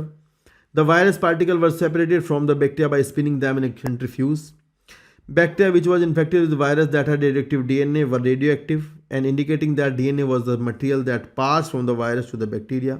Bacteria that were infected with the virus that had a radioactive protein were not radioactive, and this indicates that protein did not enter the bacteria from the virus. DNA is therefore the genetic material and passed from virus to bacteria. Simple है, हो गया। चलो, यहाँ लिखा है properties of genetic material. तो यहाँ से हमें जानना है कि जेनेटिक मटेरियल क्या क्या प्रॉपर्टी होती है। फटाफट से मैं बताऊंगा सवाल क्या आएंगे। तो यहाँ कह रहे हैं, यहाँ पे लिखा है कि भाई इतना जो डिस्कशन चल रहा है उसमें हमें पता लगता है कि डीएनए जो है जेनेटिक मटेरियल है, लेकिन कुछ वायरसेस वगैरह में आरएनए भी जेनेटिक मटेरियल होता है। जैसे यहाँ से आपको मार्क करना है, ये दोनों सवाल पूछेंगे किस में आपका जेनेटिक मटेरियल आरएनए है, तो ये दोनों आएंगे पेपर में, टीएमवी और QB bacteriophage. And answer to some of the questions that such DNA is a predominant genetic material whereas RNA perform dynamic function। जैसे कि RNA तो मैसेंजर भी होता है, tRNA भी होता है ना, कैटालिटिक होता है, स्ट्रक्चरल होता है। तो यहाँ पर लिखा है कि कौन एक अच्छा जेनेटिक मटेरियल होगा डीएनए और आरएनए में से। तो यहाँ कुछ प्रॉपर्टी दी हैं, जैसे कि ये कह रहे हैं कि भाई एक तो जो जेनेटिक मटेरियल है उसकी अपनी पावर होनी चाहिए कि वो अपनी कॉपी कर सकता हो, दूसरा वो स्टेबल होना चाहिए, तीसरा उसमें स्लो चेंजेस होते हैं, म्यूटेशन हो सकता हो, स्लो म्यूटेशन, रैंडम बड़े बड़े चेंज नहीं, और वो जो है अपने आप को एक्सप्रेस करता हो, यानी उसके अंदर कुछ छुपा हुआ हो सूचना, जो सूचना वो दिखाए आगे, ठीक है ना, इन्फॉर्मेशन। तो यहाँ लिखा है कि प्रोटीन तो पहला ही क्राइटेरिया नहीं कर पाई पूरा, क्योंकि प्रोटीन तो अपनी कॉपी करती ही नहीं है, तो इसलिए प्रोटीन तो जो है वो जेनेटिक मटेरियल नहीं होती, जबकि डीएनए आरएनए दोनों अपनी कॉपी कर लेते हैं। आगे लिखा है genetic material should be stable enough to not to change with the different stage of the life cycle age और with change in physiology of the organism. Stability as one of the property of genetic material was very evident in Griffith transforming experiment। तो मतलब ये कह रहे हैं कि भाई Griffith के एक्सपेरिमेंट में जैसा आपने देखा है गर्म करने के बाद भी डीएनए की प्रॉपर्टी खत्म नहीं हुई, तो इसलिए डीएनए एक अच्छा जेनेटिक मटेरियल हुआ। ये कह रहे हैं कि which killed the bacteria and at least did not destroy the some of the property of the genetic material. This now can easily be explained in light of the DNA that the two stand being complementary if separated by heating. तो ये दो stand अगर separate कर दोगे तो वो दोबारा वापस जुड़ जाएंगे। मतलब अगर आप डीनेचुरेशन करोगे डीएनए का तो वो दोबारा से एनिलिंग करेगा, जुड़ेंगे तो एनिलिंग होगी, ठीक है। दूसरा ने लिखा है कि डीएनए में आरएनए में आपको बताया था पीछे भी मैंने कि आरएनए के अंदर भाई ऐसा होता है कि 2' OH ग्रुप प्रेजेंट होता है, जो कि एडिशनल है, फालतू है, जो कि रिएक्टिविटी प्रदान करता है, जो कि आरएनए को लेबाइल बनाता है, इजीली डिग्रेडेबल बनाता है। आरएनए जो है उसी की वजह से आरएनए एक एंजाइम की तरह भी काम करता है, कैटालिटिक होता है, एनहेंस रिएक्टिव होता है। तो ध्यान रखना आरएनए डीएनए से ज़्यादा स्टेबल नहीं है, आरएनए कम स्टेबल है, जबकि डीएनए ज़्यादा स्टेबल है डबल स्टैंडर्ड होने की वजह से। दूसरा, डीएनए में जो थायमिन होता है वो उसे एडिशनल स्टेबिलिटी प्रोवाइड करता है, ये भी ध्यान रखोगे आप, ठीक है। तो दोनों के दोनों में डीएनए अच्छा जेनेटिक मटेरियल हुआ as the level of the stability. Detail discussion हम पढ़ेंगे बाद में। लिखा है both DNA RNA unable to mutate. Mutation भी दोनों में हो सकता है, पर डीएनए डबल स्टैंडर्ड है तो वो स्लो म्यूटेशन करते हैं, आरएनए सिंगल स्टैंडर्ड होते हैं तो वो क्या करते हैं, ज़्यादा स्टेप म्यूटेशन करते हैं, बड़े बड़े चेंज फटाफट ले आते हैं, ऐसा। RNA being unstable mutate at the faster rate and consequently virus having RNA genome and having shorter lifespan mutate and evolve faster. RNA can directly code for the protein synthesis। तो ये पता ही है आपको भाई, RNA तो सीधा क्या करेगा, प्रोटीन बनाएगा। तो ये कह रहे हैं कि प्रोटीन बनाने के लिए RNA बेहतर है डीएनए से, क्योंकि डीएनए डिपेंड है RNA पर, and hence can easily express the character। DNA however is depend on the RNA for synthesis of protein। मतलब डीएनए को पहले प्रोटीन बनाने के लिए पहले RNA ही बनाना पड़ेगा, तो यहाँ पर बाजी मार गया RNA। The protein synthesising machinery यानी कि राइबोसोम जो है वो भी आरएनए के बने हुए हैं। तो लिखा है the about discussion indicate that both RNA DNA can function as genetic material, but अगर स्टोरेज करना है इंफॉर्मेशंस का तो डीएनए अच्छा होगा। तो अगर आपको ट्रांसफ़र करना है, मतलब अगर आपको इन्फॉर्मेशन को ट्रांसमिशन करना है, तो आरएनए एक अच्छा जेनेटिक मटेरियल होगा। ये सवाल 2 यहाँ पे मिलेंगे, कर देना। नेक्स्ट हेडिंग है RNA world. From the foregoing discussion, an immediate question become evident, which is the first genetic material. It shall be discussed in detail in the chapter of the chemical evolution. But briefly, we shall highlight some of the fact of point. RNA was the first genetic material. There is now enough evidence to suggest that essential life process such as metabolism, translation, splicing, ये तीनों mark कर लेना, तीनों RNA कराते हैं। Metabolism भी कराता है आरएनए, एंजाइम है। ट्रांसलेशन कराता है आरएनए, राइबोसोम है। स्प्लाइसिंग भी आरएनए ही कराता है, वो आपको पढ़ाया नहीं जाता, पर स्प्लाइसिंग में RNA U1, U2, U4, U5, U6 होते हैं, वो काटते हैं उसको। Evolved around RNA. RNA used to act as a genetic material as well as a catalyst. There are some important biochemical reaction in living system जहाँ ribozymes लगते हैं that are catalyzed by the RNA catalyst and not by protein enzyme. But RNA being a catalyst was reactive and hence unstable. Therefore DNA has evolved from the RNA. तो ये पहला genetic material जो है वो RNA था, बाद में DNA आया है, ध्यान रखना। DNA being double standard and having complementary standard further resist changes by evolving a process of repair. तो DNA में एक खास बात होती है कि DNA डबल स्टैंडर्ड है तो उसमें रिपेयर हो सकता है, मतलब एक स्टैंड की गलती सुधारी जा सकती है। आरएनए में सिंगल स्टैंडर्ड है तो वहाँ गलती सुधार का मामला नहीं है, ठीक है ना। अगर मान लो ए से टी जुड़ गया तो सही है, ए से जी जुड़ गया तो गलत है, वो तो पता लग जाएगा डीएनए में तो, पर आरएनए में ऐसा नहीं है। म्यूटेशन हो गया तो प्रॉब्लमेटिक बात है, ठीक है। नेक्स्ट आएगा एप्लीकेशन। डीएनए की कॉपी, कि डीएनए अपनी कॉपी कैसे करता है। आपको पता है यूकैरियोटिक सेल जब होती है, जब वो सेल डिवीजन करती है तो एस फेज में डीएनए कॉपी होती है, और बैक्टीरिया में सेल डिवाइड होने से पहले डीएनए की कॉपी होती है ना। तो अब कॉपिंग का प्रोसेस समझना है। यहाँ पर लिखा है while proposing the double helical model of the DNA, Watson and Crick had immediately propose a scheme for application of DNA. तो जब वो डबल हेलिकल मॉडल डीएनए का दे रहे थे ना, तभी उन्होंने ये भी बताया था कि कॉपी कैसे करता है। And to quote their original statement that it is follow, ये उनका ओरिजिनल स्टेटमेंट है।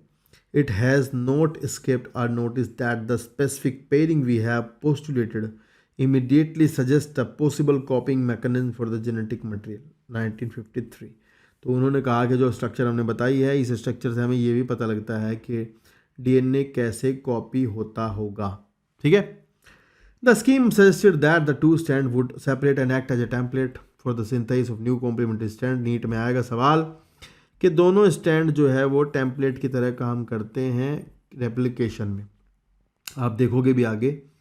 After the completion of the replication, each DNA molecule would have one parental and one newly synthesized strand, and this scheme was termed as semi-conservative DNA replication। तो यहाँ पर हमें ये सिद्ध करना है एक्चुअली कि डीएनए रेप्लिकेशन सेमी कंजर्वेटिव होता है, यानी कि देखो जैसे मान लो ये हमारा पेरेंटल डीएनए था लाल वाला, है ना, और नए वाला डीएनए बना है ब्लू वाला, ठीक है।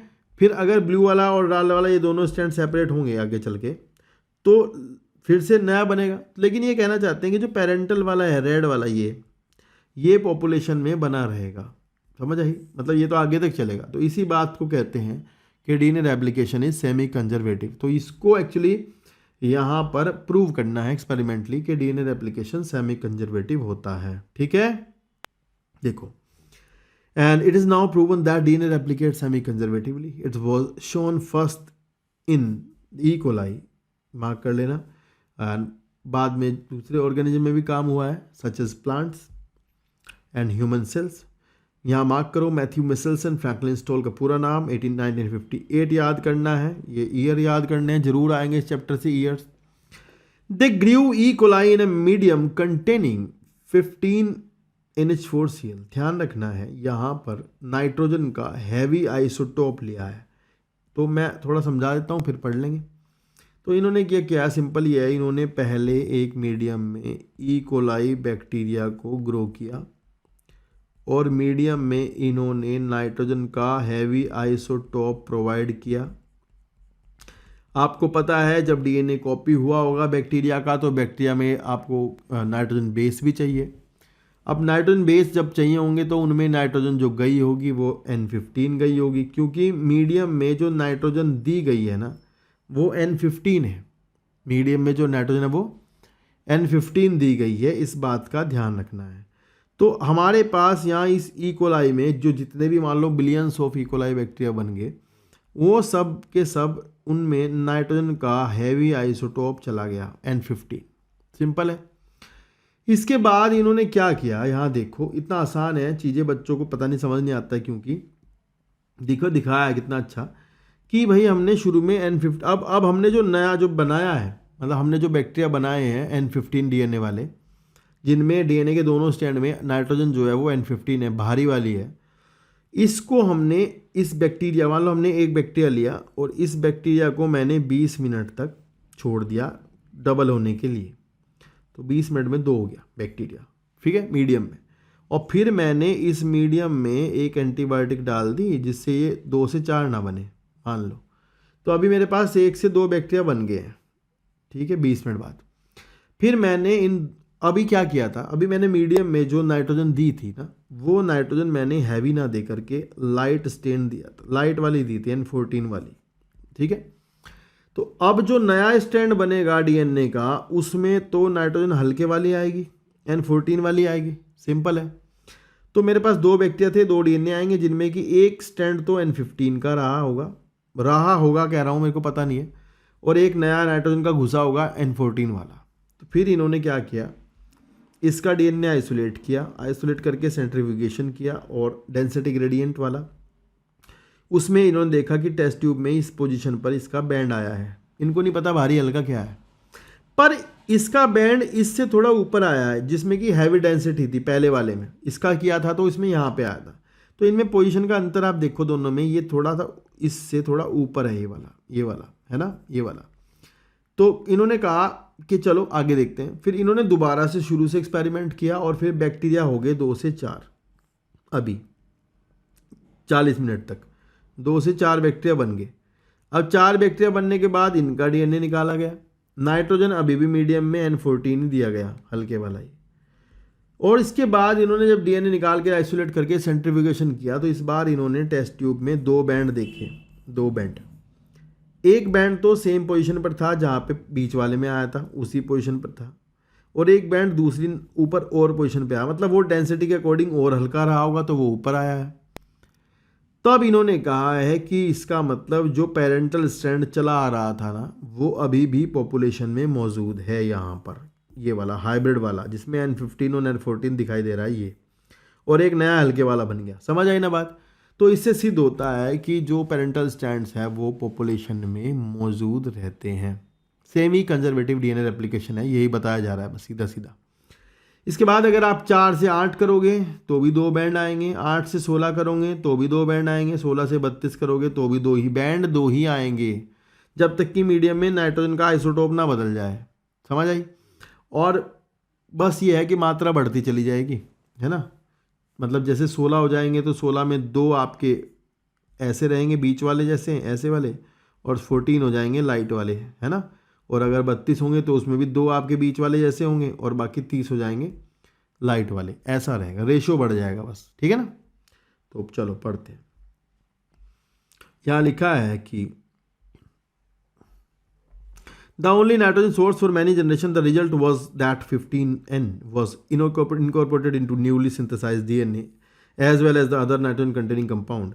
This heavy DNA molecule could be distinguished from the normal DNA by centrifugation in cesium, ये मार्क कर लेना, पेपर में आएगा, cesium chloride centrifugation, density gradient centrifugation। तो ये यहाँ पे नीट में आएगा, ये लाइन मार्क कर लेना कि भाई 15 जो हैवी नाइट्रोजन है ना, हैवी है, रेडियो एक्टिव नहीं है भाई, हैवी है, हैवी रेडियो एक्टिव नहीं है, ठीक है। एंड ये जरूर ध्यान रख लेना। And it can be separated from N14 on the base of density. They transferred the cell into the medium with normal NH4Cl and took sample at various different time interval as the cells multiplied and extracted the DNA that remained as a double-stranded helix. The various samples were separated independently on cesium chloride density gradient centrifugation. Can you recall what centrifugal force? अरे तो मत पढ़ना, छोड़ो। तो अगले page पे जाते हैं, यहाँ पढ़ते हैं, लिखा thus the DNA that was extracted from the culture one generation after the transfer of the N15 to N14 medium, that is after 20 minute, E. coli divide 20 minutes में, ये नीट में आएगी लाइन, मार्क कर लो भैया, यहाँ से पूछेंगे। And at hybrid for intermediate density, मतलब कह रहे 20 मिनट बाद आपको हाइब्रिड मिलेगा, और फिर उसके बाद अगर चलोगे तो आपको 40 मिनट बाद तो आपको हाइब्रिड भी मिलेगा और 2 बैंड मिलेंगे, है ना। And if the E. coli was allowed to grow for 80 minute, अगर ग्रो करने के लिए छोड़ दोगे तो भी आपको 2 बैंड मिलेंगे, बस ये है कि 2:14 हो जाएगा, 1:7 का रेशो हो जाएगा। बैंड 2 ही रहेंगे, 1 में आएगा हाइब्रिड और 7 में आएंगे नॉर्मल वाले, ठीक है, जो लाइट वाले हैं बस। तो ये सवाल यहाँ से पूछा जाता है बहुत बार। 80 से कर देंगे 60, 60 से बना देंगे, ज़्यादा 120 पूछ लेंगे, डिपेंड करता है। तो कर दोगे, चलो।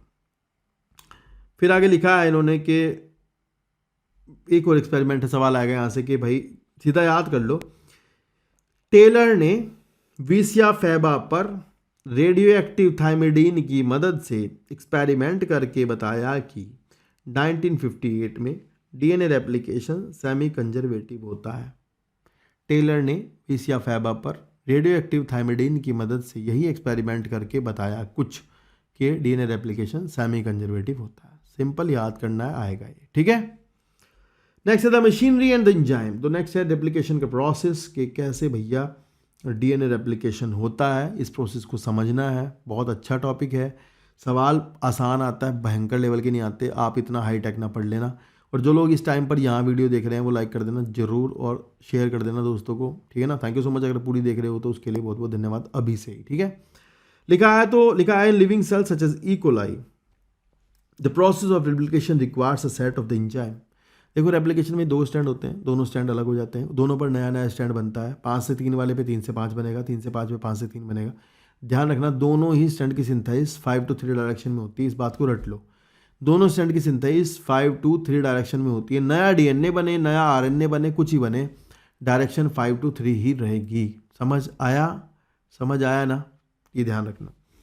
And the process of replication requires a set of catalyst enzyme. The main enzyme is referred to as the DNA dependent DNA polymerase. मतलब DNA को देखकर DNA ही बनाता है. Since it uses a DNA template to catalyze the polymerization of deoxynucleotides, the enzyme are highly efficient enzyme as they have to catalyze polymerization of a large number of nucleotide in a very short time. E. coli that has only 4.6 into 10 to the power 6 base pair, जो कि है वो 18 minute में आपका copy हो जाता है। ये थोड़ा ध्यान रखना, ये नीट में आएगा। 2000 बेस पेयर पर सेकंड की स्पीड है। भाई ये स्पीड से गुना भाग करके कैलकुलेट ना करने बैठ जाना, इसके पीछे एक बड़ा लॉजिक है, वो बढ़ाया नहीं जा सकता आपको अभी। लेकिन ये स्पीड से वो ना कर लेना कि भाई 2000 में इतने 2000 बेस पेयर 1 सेकंड में होंगे तो ये कितने में होगा, तो 18 मिनट तो गलत आएगा, तो ये फिर गलत ही आएगा 18 मिनट। ध्यान रखना है, ठीक है। वो कुछ और हिसाब किताब है, आपको समझा नहीं सकते, ठीक है। लिखा है not only do the polymerase have to be fast. ये फास्ट तो होते ही हैं, साथ ही साथ गलती भी नहीं करते ज़्यादा, बहुत कम गलती करते हैं, बहुत कम। मतलब गलत नहीं जोड़ते, ए के साथ जी नहीं जोड़ते हैं, ए के साथ टी जोड़ते हैं। जोड़ते तो हैं गलत भी, पर it will take a long time, मतलब काफ़ी देर बाद जोड़ते हैं ऐसा। But they have also be catalyse the reaction very high degree of accuracy. Any mistake during the replication would result to the mutation. Furthermore, energetically replication is very expensive process. Deoxyribonucleotide side triphosphate serve, ये NEET में board में हर जगह आएगा कि जो DATP, DCTP, GDP, DTTP होते हैं वो आपके 2 फंक्शन दिखाते हैं। मैंने कहा था कि डीएनए के स्ट्रक्चर में वो मोनोफॉस्फेट होते हैं, ट्राइफॉस्फेट नहीं होते। तो जो 2 फॉस्फेट होते हैं उनके पास वो टूट जाती हैं और एनर्जी देती हैं, ठीक है ना। जैसे ATP एनर्जी देता है, ऐसे ही जुड़ने के लिए एनर्जी भी देते हैं खुद ही बेचारे, और जुड़ते भी बेचारे खुद ही हैं, ऐसा है। तो लिखा है कि in addition to acting as a substrate they provide the energy for polymerisation reaction, ठीक है। जैसे कि ATP देता है, इस तरह से ही एनर्जी देते हैं। तो यहाँ अभी पहले ये अगला पढ़ने से पहले फोटो देख लो, उसको समझाता हूँ, उसमें से ही सवाल आ जाएंगे, बस ज़्यादा नहीं पढ़ना, ठीक है। सिंपल समझो बात ये है भाई कि ये डीएनए दिख रहा है आपको, ये जो जहाँ से खुला हुआ है ना, एक्चुअली मैं आपको थोड़ा ड्रॉ करके समझाता हूँ। ऐसे मान लो यहाँ पे ऐसा समझो कि भाई डीएनए, ये बैक्टीरिया की बात चल रही है। पहली बात तो ना, बैक्टीरिया में आपका सर्कुलर मॉडल होता है।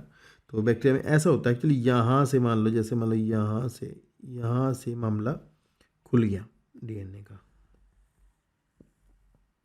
ठीक है। ये तो ये जहाँ से खुला है ना, जहाँ से खुला है, तो ये ऐसा नहीं कि कहीं से भी रेप्लिकेशन शुरू कर देगा, ये ध्यान रखना। तो जहाँ से इसने शुरू किया है मामला, ये जगह कहलाती है ओरिजिन ऑफ रेप्लिकेशन, ठीक है। Origin of replication Odissi.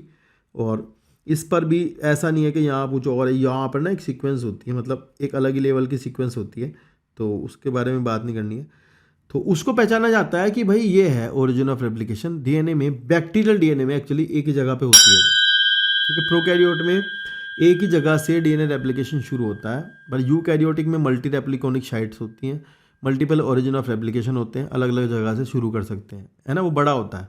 तो यहाँ पर एक ही होता है ओरिजिन ऑफ रेप्लिकेशन, इसको पहचाना जाता है और यहाँ से एंजाइम वगैरह की मदद से इसको ओपन करते हैं। आप बहुत सीधा सीधा समझो, इतना दिया भी नहीं किताब में। तो यहाँ से जो ओपन कॉम्प्लेक्स बनेगा यहाँ पर, इसमें एक खास बात होगी, मैंने बताया था कि डीएनए रेप्लिकेशन जो है वो 5 से 3 डायरेक्शन में होता है, ध्यान रखना। एक तो ये बात, दूसरा ये जो खुल गया है इसको कहते हैं रेप्लिकेशन फॉक। तो बाबू ध्यान रखना, इसमें इधर भी और इधर भी, ये ध्यान रखना, दोनों तरफ चलेगा रेप्लिकेशन, ताकि ये जल्दी से आके यहाँ मीट करेगा नीचे आकर के यहाँ पे, और फिर जल्दी से ख़त्म हो जाएगा। ठीक है, तो ध्यान रखना दोनों डायरेक्शन में चलता है, दोनों तरफ रेप्लिकेशन फॉक बनी हुई है।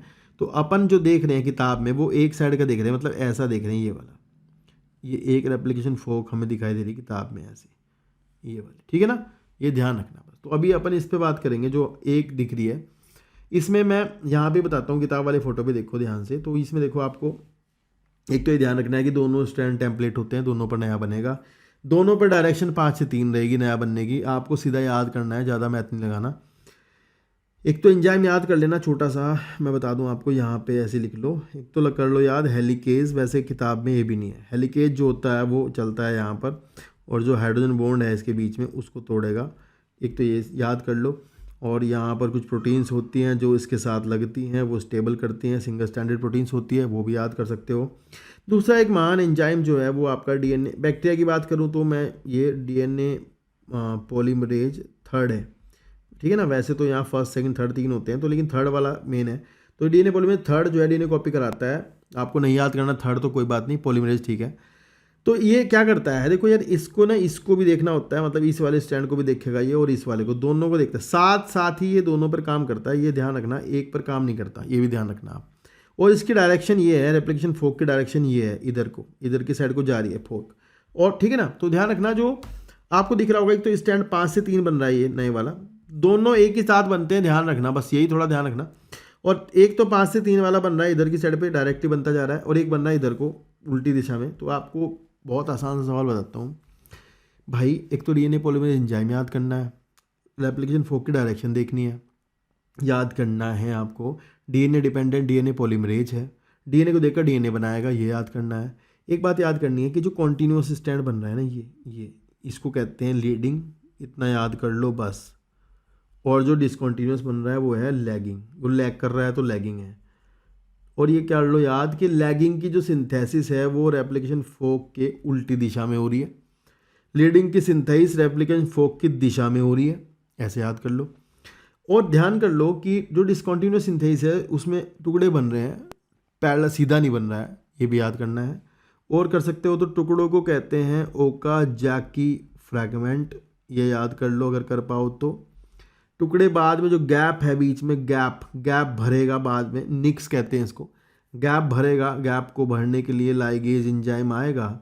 उससे पहले एक काम होगा, वो मैं ऐसे बता देता हूँ, किताब में वो है नहीं पर है, एक लाइन है। तो यहाँ समझ लो कि ये जो 5 प्राइम है ना यार, ये ना पता क्या प्रॉब्लम है, जो डीएनए पॉलीमरेज है ना वो ना खुद नहीं शुरू कर सकता, उसको ना यहाँ पे ना चाहिए थोड़ा सा, यहाँ पे उसको चाहिए कि कोई ना थोड़ा सा बना दे, थोड़ा बना दे यहाँ पे कोई थोड़ा बना दे ऐसे, उसके बाद वो शुरू कर देगा। मतलब उसको यहाँ पर 3 प्राइम एंड चाहिए फ्री में, उसके बाद वो जोड़ना शुरू कर देता है। तो ये इसको कहते हैं यहाँ पे आरएनए प्राइमर। क्या है आरएनए प्राइमर? मतलब एक आरएनए का टुकड़ा छोटा सा होता है, वो यहाँ लगता है, क्योंकि जो आरएनए पॉलीमरेज होते हैं ना वो आराम से शुरू कर सकते हैं, पर डीएनए पॉलीमरेज शुरू नहीं कर सकते, उनको चाहिए होता है primer.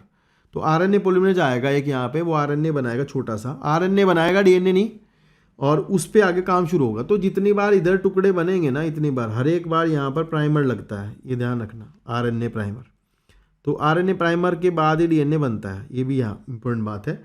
itself the enzyme DNA polymerase cannot initiate the process of replication itself. It need the primer providing the 3' OH group to the enzyme।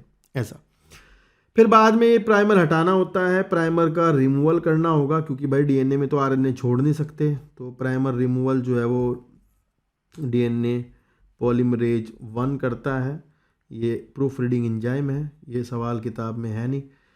और फिर गैप जो भरेगा लाइगेज भरेगा, बस इसके ज़्यादा करना नहीं है, ठीक है। चलो पढ़ लो एक बार प्रोसेस। यहाँ लिखा है In addition to DNA-dependent DNA polymerase, many additional enzymes are required to complete the process of replication with high degree of accuracy for long DNA molecules. Since the two strands of DNA cannot be separated in its entire length, मतलब ऐसा तो है नहीं कि पूरा खोल दोगे एक बार में ही, है ना, धीरे धीरे चलेगा काम और जितना बनेगा वो पैक होता रहेगा। And the replication occur within a small opening called the replication fork, and the DNA dependent DNA polymerase catalyze the polymerization only one direction, ये डायरेक्शन नीट में आएगी। This creates some additional complication to the process, that is एक टुकड़ों में बनेगा और एक टुकड़ों में नहीं बनेगा, मतलब टुकड़ों वाला एक कॉन्टिन्यूस बनेगा, एक डिसकॉन्टिन्यूस बनेगा। दिस डिसकॉन्टिन्यूसली सिंथेसाइज फ्रेगमेंट बाद में लाइगेज जो है उन्हें जोड़ता है। लाइगेज को मॉलिक्यूलर गम कहते हैं, ठीक है। ये सवाल अब आते नहीं है पर फिर भी पढ़ लो। फिर लिखा है the DNA polymerase on their own can not initiate the process, ये नीट में आ सकती है लाइन, इसे ऐसे मार्क कर लो पूरी लाइन को, बता दिया क्यों नहीं कर सकता शुरू। And also the application does not initiate randomly, कहीं से भी शुरू नहीं होगा, वहाँ पर ओरिजिन ऑफ रेप्लिकेशन होता है जहाँ से शुरू होता है। बैक्टीरिया में एक ही होता है, यूकैरियोट में कई। And it is because the requirement of the origin of replication, इसका मतलब ये समझाना चाहते हैं कि बायोटेक्नोलॉजी में जब पढ़ोगे कि एक डीएनए के टुकड़े को, मान लो ये डीएनए का टुकड़ा है, इसे सेल में डाल दो तो इसकी कॉपी क्यों नहीं होती, तो कॉपी इसलिए तभी होगी जब इसमें ओरिजिन ऑफ रेप्लिकेशन होगा, ठीक है। तो ये कह रहे हैं कि भाई एक डीएनए के टुकड़े को कॉपी करने के लिए हमें वेक्टर की ज़रूरत होती है, तो वो इसलिए चाहिए होता है वेक्टर, मतलब पता है ना प्लाज्मिड, तो वो चाहिए होता है क्योंकि भैया वेक्टर जो है वो ओरिजिन ऑफ रेप्लिकेशन देगा, ठीक है। Further, not every detail of replication is understood well. In eukaryotes, the replication of DNA takes place as S phase of the cell cycle. ये नीट में आता है भाई, ये यूकैरियोट में होता है, बैक्टीरिया में नहीं लगा देना यार, है ना। And the replication of DNA and cell division cycle should be highly coordinated. A failure in the cell division after DNA replication result into polyploidy, chromosomal anomaly. Okay हम बाद में पढ़ लेंगे, ठीक है ना। आ गया समझ, ध्यान रखना, कर देना। नेक्स्ट है ट्रांसक्रिप्शन। सबसे पहले समझ लो ट्रांसक्रिप्शन है क्या। भाई ट्रांसक्रिप्शन पता क्या होता है? ट्रांसक्रिप्शन होता है कि डीएनए है ये एक, और डीएनए एक 3 prime to 5 prime, 5 prime to 3 prime, और मैंने कहा था चाहे डीएनए बने चाहे आरएनए बने, दोनों की दिशा एक ही होती है, मतलब 5 प्राइम टू 3 प्राइम होती है, ऐसा। तो ये कह रहे हैं कि डीएनए से आरएनए का बनना कहलाता है ट्रांसक्रिप्शन, डीएनए से आरएनए बनना कहलाएगा ट्रांसक्रिप्शन, ठीक है। तो यहाँ पर सवाल दिया है कि दोनों स्ट्रैंड टेम्पलेट क्यों नहीं होते, एक क्यों होता है। तो इसके लिए थोड़ा सा कहानी है, जरा सा समझ लो, वैसे तो आपको आगे समझ में आ जाएगा, पर फिर भी दोनों देखो, दोनों से बनेगा अगर मान लो आरएनए, तो 2 आरएनए बन जाएंगे, और दोनों आरएनए एक दूसरे के कॉम्प्लीमेंट्री होंगे, और डबल स्टैंडर्ड आरएनए बन जाएगा।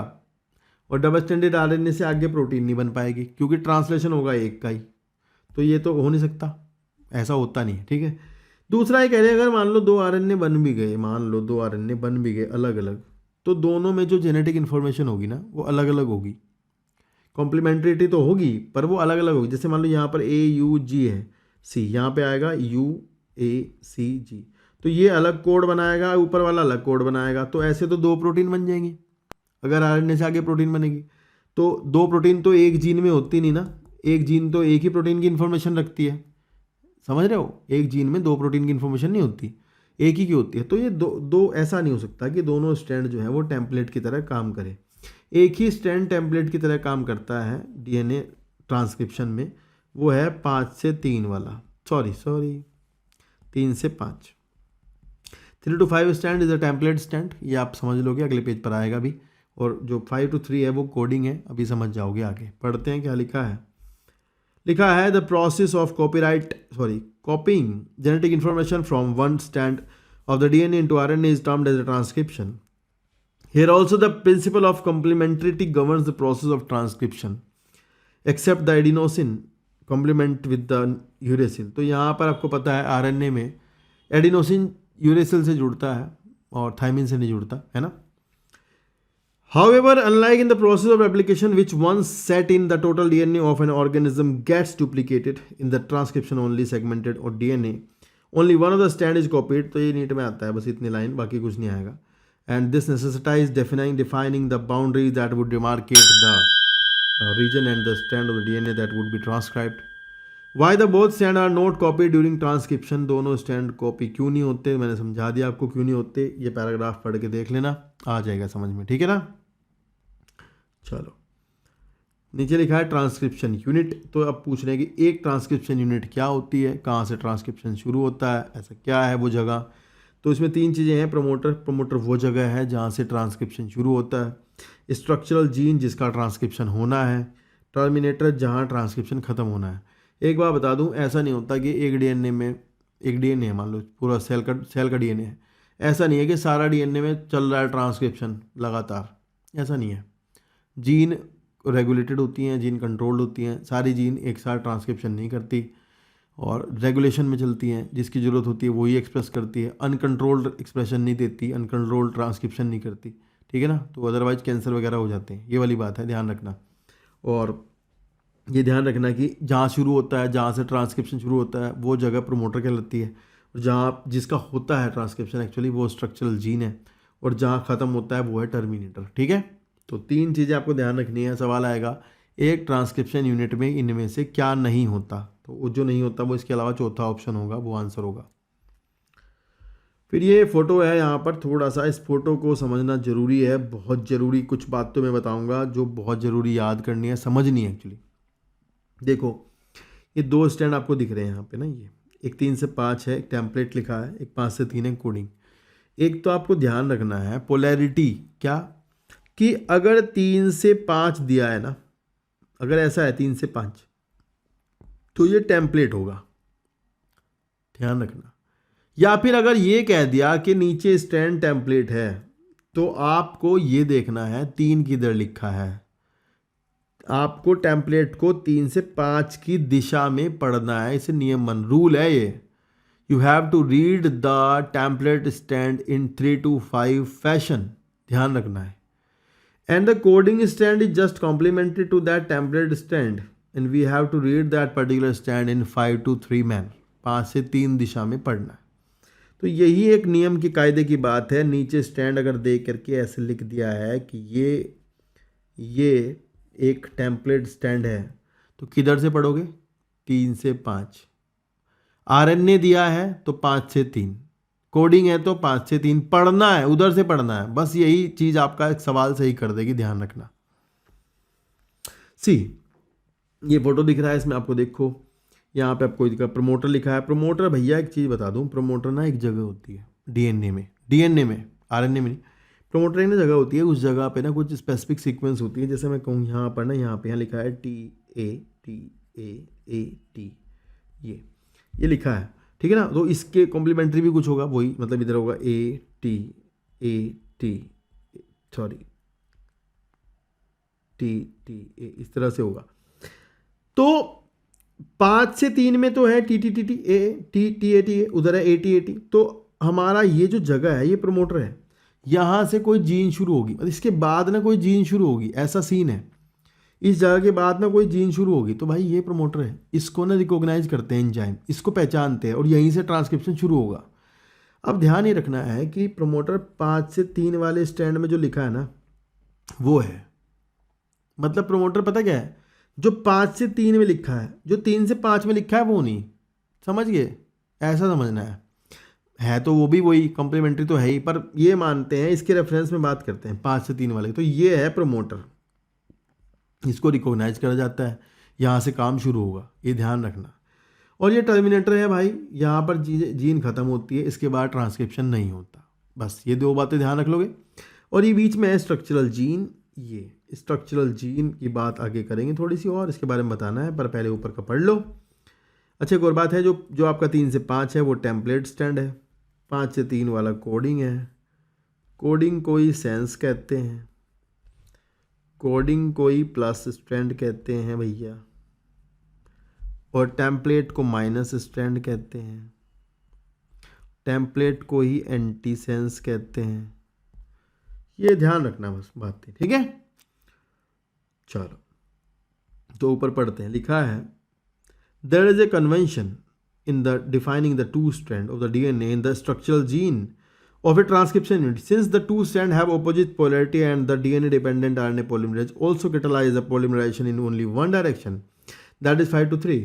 The strand that has the polarity 3 to 5 is the template strand, है ना, और जो 5 से 3 वाला है वो कोडिंग है, जबकि कोडिंग ये कह रहे हैं कि कोडिंग वो कुछ कोड नहीं करता, जो कोडिंग है वो कुछ कोड नहीं करता, पर फिर भी उसका नाम क्या है, कोडिंग है, ये लिखा है बस यहाँ तो, ठीक है। और ये नीचे वाली लाइन जरूर मार्क कर लेना, लिखा है all the reference point defining a transcription unit is made with the reference to coding stand, सारे डिफाइनिंग सारे जो पॉइंट हैं वो 5 से 3 वाले स्टैंड के रेफरेंस में बनाए गए हैं, ठीक है। अगर जीन की पोजीशन बदलती है, अगर मान लो इधर को हो जाए जीन, इधर को इस दिशा में हो जाए मान लो जीन, ऐसा नहीं इधर ही होगी हमेशा, तो इधर आ जाएगा फिर आपका, मतलब प्रोमोटर इधर वाली स्टैंड में देखोगे फिर आप 5 से 3 वाले में, मतलब प्रोमोटर आपको 5 से 3 वाले में देखना है, बात समझ लो बस, ठीक है। नीचे लिखा है कि the promoter and terminator flank the structural gene in a transcription unit, the promoter is said to be located towards the 5' end upstream कहते हैं उसको of the structural gene. The reference is made with respect to the polarity of coding strand. It is the DNA sequence that provide binding site for the RNA polymerase, and it is the presence of our promoter in the transcription unit that define the template and coding strand. By switching its position with determinator, the defined definition of coding template strand could be reversed. तो उल्टा हो जाएगा फिर. And the terminator is located towards the 3' end downstream of the coding strand, and it usually defines the end of the process of transcription. There are additional regulatory sequence that may be present further upstream और downstream जो कि मदद करती हैं transcription translation process में, ठीक है। फिर लिखा है आगे transcription unit and the gene. तो अभी अपन जीन समझना, जीन वाला मैटर है, बड़ा भयंकर है, थोड़ा समझ लेना पर आ जाएगा समझ में। तो ये कह रहे हैं कि जीन ना एक नॉर्मल शब्द है, जीन हर बार लोग हर चीज़ के लिए जीन यूज कर देते हैं, जैसे कि a gene define as the functional unit of the inheritance. तो पहला सवाल तो ये आएगा नीट में, यहाँ से इसे मार्क कर लेना, आता है। Though there is no ambiguity that the genes are located on the DNA, it is difficult to literally define a gene in terms of DNA sequence. The DNA sequence coding for the tRNA, RNA उनको भी लोग gene कहते हैं। जो DNA RNA बनाता है वो भी जीन है, जो DNA tRNA बनाता है वो भी जीन है, जो DNA mRNA बनाता है वो भी जीन है। तो ये कह रहे हैं कि थोड़ा सही करते हैं, जो DNA mRNA बनाता है उसको सिस्टोन बोलते हैं। क्या बोलते हैं ये समझना है आप। जो डीएनए एमआरएनए कोड करता है वो सिस्टोन कहलाता है वो जीनी, है वो जीनी, but we can say cistron. और जो आरआरएनए बनाता है वो भी जीन है, जो टीआरएनए बनाता है वो भी जीन है ना, ऐसा।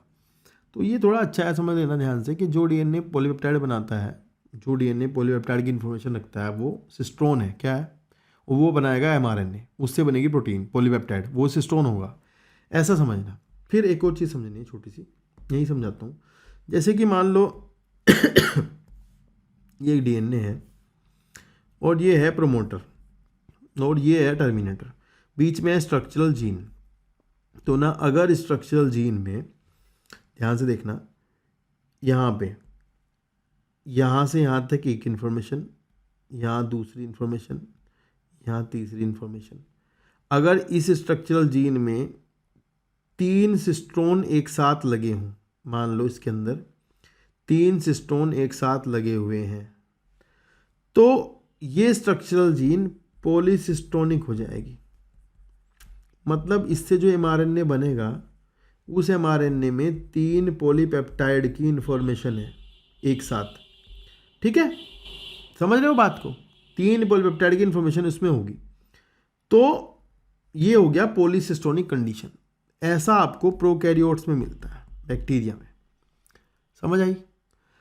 लेकिन अगर बात करूं यूकैरियोटिक की, तो यूकैरियोटिक में यहाँ देख लेते हैं पीछे वाले फोटो पे, यहाँ पे ये जो स्ट्रक्चरल जीन है यूकैरियोट में क्या होता है, ये यहाँ से यहाँ तक पूरे में एक टर्मिनेटर एक प्रोमोटर के बीच में ना पूरा एक ही जीन होता है। पहली बात तो एक ही सिस्टोन होता है, पहली बात तो ये समझ लो, एक सिस्टोन, बस एक ही पॉलीपेप्टाइड की इन्फॉर्मेशन होती है बस। और वो इन्फॉर्मेशन भी टुकड़ों में होती है। मतलब एक पार्ट होता है फंक्शनल एक्सोन, जिसका जो एमआरएनए बना, एक होता है इंट्रॉन, फिर से एक्सोन, फिर से इंट्रॉन, फिर से एक्सोन।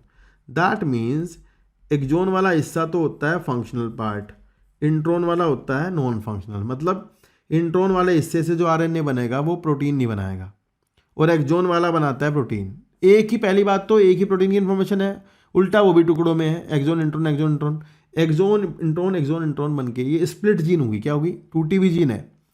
तो यहाँ यूकैरियोटिक जो बेचारे होते हैं उनमें स्प्लिट जीन अरेंजमेंट होता है, जबकि बैक्टीरिया में एक प्रमोटर एक टर्मिनेटर के बीच में ना एक से ज़्यादा सिस्टोन होते हैं और एक ही बार में कई सारी प्रोटीन बन जाती है, ऐसा सीन है, ध्यान रखना है इसको। तो यहाँ लिखा है कि the structural gene in transcription unit code to be said to be as monocystonic are mostly in eukaryotes and polysystonic in prokaryotes. In eukaryotes, the monocystonic structural gene have interrupted coding sequence and that is split gene. The coding sequence are expressed, जो coding है वो axon है, भैया ध्यान रखना, जो coding है वो एक्सोन है, ठीक है। And exon are said to be those sequence that appear in mature RNA. बाद में जब इंट्रॉन्स को RNA से हटा देंगे, RNA में इंट्रॉन भी आएगा और एक्सोन भी, पर बाद में इंट्रॉन को हटाया जाता है और एक्सोन बचते हैं, तो एक्सोन बचेंगे। Exon are interrupted by the introns and intron are intervening sequence do not appear in mature और processed RNA. The split gene arrangement further complicate the process in definition of gene in terms of DNA segment. Inheritance of character is also affected by promoter and regulatory sequence in structural gene. Hence, sometimes the regulatory gene sequence are loosely defined as regulatory genes, even though these sequence do not code for RNA and protein. ठीक है, कोई बात नहीं। मतलब ये कह रहे हैं कि जीन के डेफिनेशन और रेगुलेटरी जीन भी होते हैं, उनको भी जीन ही कहते हैं, तो इसलिए इन्होंने कहा कि जो भाई mRNA बनाता है ना वो सिस्टोन कहलाएगा, ठीक है। नेक्स्ट है प्रोसेस कैसे है, ट्रांसक्रिप्शन कैसे होता है, ये प्रोसेस समझना है। देखो प्रोसेस में भैया देखो यहाँ पे आपको दिखेगा एक फोटो, जल्दी जल्दी देखते हैं। बैक्टीरिया का है फोटो, किसका है, बैक्टीरिया का। और बैक्टीरिया वाले में उतना आसान सा है, बहुत ज़्यादा कुछ टिपिकल नहीं है। सबसे पहले एक एंजाइम आएगा, ये आरएनए पॉलीमरेज, आपको बहुत आसान जानना है। आरएनए पॉलीमरेज एंजाइम होता है, वो होता है एपो एंजाइम कहते हैं इसको, apo enzyme plus sigma factor जुड़ जाएगा इसके साथ में, तो बनता है होलो एंजाइम। तो पता क्या बात है, होलो एंजाइम मतलब सिग्मा फैक्टर के साथ में आरएनए पॉलीमरेज जुड़ के तब वो रिकॉग्नाइज करता है इस प्रोमोटर सीक्वेंस को, समझ गए। सबसे पहले प्रोमोटर को रिकॉग्नाइज करना है, वो काम किसका है, sigma factor along with the whole enzyme RNA polymerase. तो ये दोनों इकट्ठे हो जाएंगे, होलो एंजाइम बनेगा, जा करके प्रोमोटर से बाइंड हो जाएंगे। प्रोमोटर से बाइंड होने के बाद ओपन कॉम्प्लेक्स हो जाएगा, थोड़ा खुल जाएगा, चीज़ें यहाँ दिखाया नहीं है, ऐसा खुल जाएगा, ओपन हो जाएगा। ओपन होने के बाद ये थोड़ा सा वहीं पर ही आरएनए बनाना शुरू करेगा, ठीक है, मतलब थोड़ा सा आरएनए बनना शुरू होगा, जरा सा खड़े खड़े, कुछ नहीं इधर उधर नहीं जाएगा, अभी आपका जो एंजाइम है वही रहेगा। और उसके बाद सिग्मा फैक्टर हट जाएगा, शुरू करा के प्रोसेस को, एंजाइम को वहाँ जुड़वाएगा, प्रोसेस को शुरू कराएगा और खुद हट जाएगा। इसके बाद होगा इलोंगेशन। इलोंगेशन में आरएनए पॉलीमरेज का जो एपो एंजाइम वाला पार्ट था ना, वो अकेला ही काम करता है, जा रहा है खुद ही 5 से 3 डायरेक्शन में नया आरएनए बनाता हुआ जा रहा है। चलो भाई चलो, फिर ये पहुंचेगा टर्मिनेटर पर, वहाँ जा करके आपका एक फैक्टर होता है जो यहाँ नहीं है, मतलब है सॉरी, रो फैक्टर होता है। तो रो फैक्टर जाएगा और रो फैक्टर एक एटीपी तरह काम करता है और जा करके वो यहाँ पर इसको टर्मिनेट कर देगा प्रोसेस को। इसके मतलब बहुत सारी कहानी है जो किताब में तो आपकी है नहीं, ज़्यादा जानना ही क्यों है। तो इतना जानो कि रो फैक्टर है वो एक एटीपी डिपेंडेंट प्रोसेस है जो जाएगा वहाँ पर के, और नए बने जो आरएनए है, नेसेंट आरएनए बेचारा जो बना है बच्चा, इसको अलग कर देगा और पूरा प्रोसेस ख़त्म हो जाएगा। तो जो आपका बैक्टीरिया है उसमें आपका ट्रांसक्रिप्शन में जो टर्मिनेशन है वहाँ रो फैक्टर चाहिए, इनिशिएशन में सिग्मा फैक्टर चाहिए, इलोंगेशन वो खुद कर लेता है एंजाइम अपने आप। बस इतनी बात है, आसान है ना। देखो यहाँ लिखा है इन बैक्टीरिया, पहली बात तो ये कि आप बैक्टीरिया का पढ़ रहे हैं, ध्यान रखना। In bacteria there are 3 major type of RNA, mRNA, tRNA, rRNA. All 3 RNA are needed to synthesize a protein in cell.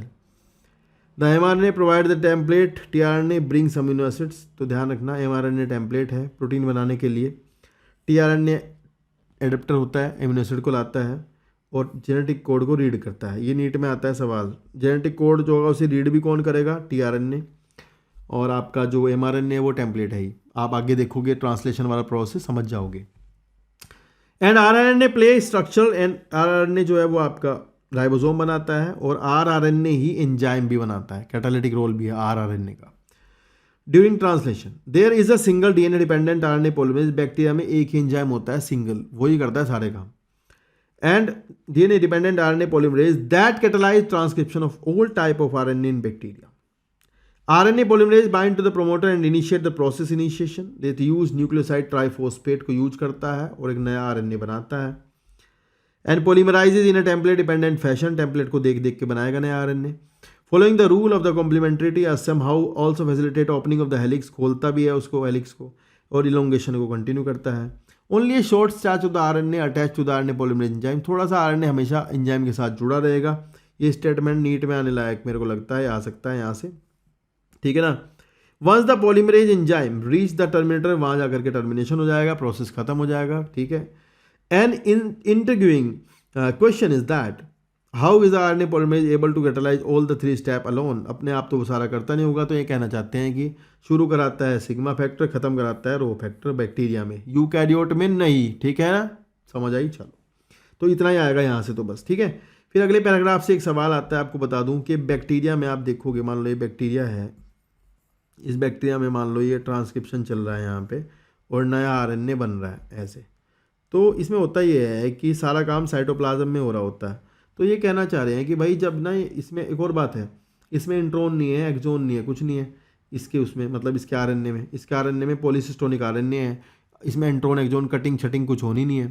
तो ये कह रहे हैं कि इसमें ना बनते बनते ना ऐसे राइबोसोम लग जाएंगे और ये राइबोसोम जो है प्रोटीन बनाना शुरू कर देंगे. समझ आई. तो एक तो इसको पोलिसोम कहते हैं, आपको पता होगा क्या है पोलिसोम, 11th में है.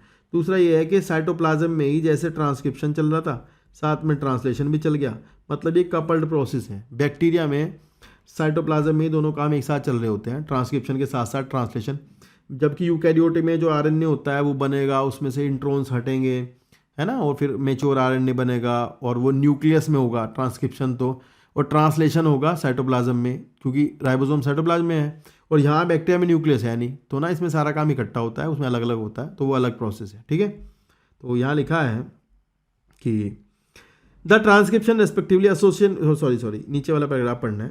लिखा है in bacteria the since the mRNA does not require any processing to become active and also since transcription and translation takes place in the same compartment, there is no separation of cytosol and nucleus in the bacteria. Many times the translation can begin much before the mRNA is fully transcribed. मतलब mRNA बन के ख़त्म भी नहीं होता, उसके साथ साथ ही ट्रांसलेशन चल जाता है. तो ये नीट में आने वाली लाइन है कि एक कपल्ड प्रोसेस होता है. आपको बोर्ड में पूछ लेंगे कि भाई समझाओ कपल्ड प्रोसेस होता है कैसे, है ना, ऐसा. फिर नेक्स्ट, आज की वीडियो का नेक्स्ट टॉपिक है, लास्ट टॉपिक है आज की वीडियो का, इसके बाद हम नेक्स्ट पार्ट में बनाएंगे. तो आपको इस टॉपिक में समझना है कि यूकैरियोट्स में जो आरएनए होता है, क्योंकि उसमें तो आपको पता है इंट्रोन एक्सोन भी होंगे, इंटरप्टेड सीक्वेंस होते हैं जो फाइनली मैच्योर आरएनए का पार्ट नहीं होते, उनको काटना हटाना होता है. दूसरा, आपके न्यूक्लियस के अंदर से आना है आरएनए को साइटोसोल में, मतलब न्यूक्लियस के अंदर से साइटोसोल में निकल के आना है. तो जो साइटोसोल की पीएच है या एंजाइम्स है वो आपके एमआरएनए को, आरएनए को डिग्रेड ना कर दे, ख़राब ना कर दे, इसके लिए उसके साथ कुछ प्रोटेक्शन किया जाता है. वो प्रोटेक्शन भी आपको समझना है कैसे प्रोटेक्ट करते हैं. तो ये 3 चीज़ें यहाँ देख लो. एक तो ये समझना है आपको यहाँ पे कि भैया देखो आपको इंट्रोन एक्सोन वाला आरएनए बन के आ रहा है, दिख रहा है ना, इसमें बीच में जो आपका ये ऑरेंज वाला इंट्रोन है, सॉरी ये ऑरेंज वाला जो दिख रहा है ये है इंट्रोन, ये है एक्सोन, ये है इंट्रोन, ये है एक्सोन, है ना, ये है एक्सोन, ये इंट्रोन, ये एक्सोन, ऐसा. तो ये बन के आ रहा है, कोई दिक्कत नहीं. लेकिन ये जब बाहर आएगा तो इसको दिक्कत है, तो इसको जो एक्सोन्यूक्लियेजेस एंजाइम है वो काट देंगे. तो एक्सोन्यूक्लियेजेस से बचने के लिए इसके 5 प्राइम एंड पर यहाँ पर आपको सीधा याद करना है कैपिंग होती है. कैपिंग के लिए एक न्यूक्लियोटाइड, अनयूजुअल न्यूक्लियोटाइड 7 मिथाइल, आप याद कर लो बस, 7 मिथाइल गुआनोसिन, इसकी कैप लगती है यहाँ पे. जो मिथाइलेशन है न्यूक्लियोटाइड का, उसकी वजह से जो एक्सोन्यूक्लियेजेस हैं वो ये समझ नहीं पाते कि काटना है, क्योंकि मिथाइलेटेड न्यूक्लियोटाइड को काट नहीं पाते एंजाइम्स, ऐसा है. तो ये यहाँ पर लग जाएगा और 5 प्राइम पर कैप लगेगी जो 7 मिथाइल गुआनोसिन की होगी. कैपिंग होगी, कैपिंग के साथ साथ ही चलता रहेगा अपना आरएनए बनता भी रहेगा, कैपिंग हो जाएगी, न्यूक्लियस के अंदर ही कैपिंग हो जाएगी. और यहाँ पर एक लिंकेज है, पीपीपी ट्राईफॉस्फेट बॉन्ड होगा, इसको थोड़ा ध्यान रखना. टिपिकल बॉन्ड है, ये होता नहीं है. न्यूक्लियोटाइड में फॉस्फोडाइस्टर बॉन्ड होता है, यहाँ पीपीपी लिंकेज है, ये ध्यान रखना. दूसरा आपका देखो आरएनए बन गया, उसके बाद स्प्लाइसिंग हो रही है. स्प्लाइसिंग में आप देखोगे कि जो आपके एक्सोन्स हैं वो आपस में जुड़ते हैं, ये ध्यान रखना है. स्प्लाइसिंग कहते हैं एक्सोन के जुड़ने को, ये पक्का सवाल है. स्प्लाइसिंग होती है एक्सोन का जुड़ना और इंट्रॉन का रिमूवल हो रहा है, इंट्रॉन की कटिंग हो रही है, हटेगा, इंट्रॉन रिमूव होंगे। उसके बाद यहाँ पर एक इसमें बाद में लगभग 200-300 एडेनिन जोड़ दी जाएंगी जो कि पॉली एडिनाइलेशन है। तो बिना टेम्पलेट के, यहाँ तक का तो टेम्पलेट से बना है, इसके बाद जो ग्रीन वाला है वो बिना टेम्पलेट के बना है, मतलब आरएनए पॉलीमरेज जो है वो बिना टेम्पलेट के जोड़ता है फटाफट, एडेनिन एडेनिन एडेनिन जोड़ता हुआ चला जाता है, मतलब एडिनोसिन जो एक्चुअली जुड़ जाते हैं और एक पॉली एडिनाइलेशन हो जाता है। ये ध्यान रखना, ये भी इधर से प्रोटेक्शन के लिए होता है, तो दोनों साइड से प्रोटेक्शन होगा इसका आरएनए का जब ये बाहर आएगा न्यूक्लियस में से निकल के साइटोसोल में, ठीक है। तो ये बन गया मैच्योर आरएनए, ये मैच्योर आरएनए है आपका फाइनली। तो ये 3 काम होंगे जो यूकैरियोट में होंगे, प्रोकैरियोट में नहीं होंगे। दूसरा ध्यान रखना है कि यूकैरियोट्स में अलग अलग आरएनए जैसे टीआरएनए, आरआरएनए, एमआरएनए, इनको बनाने के लिए अलग अलग एंजाइम होते हैं, जबकि बैक्टीरिया में एक ही होता है आरएनए पॉलीमरेज, वही सारे बनाता है, ठीक है ना, ऐसा है।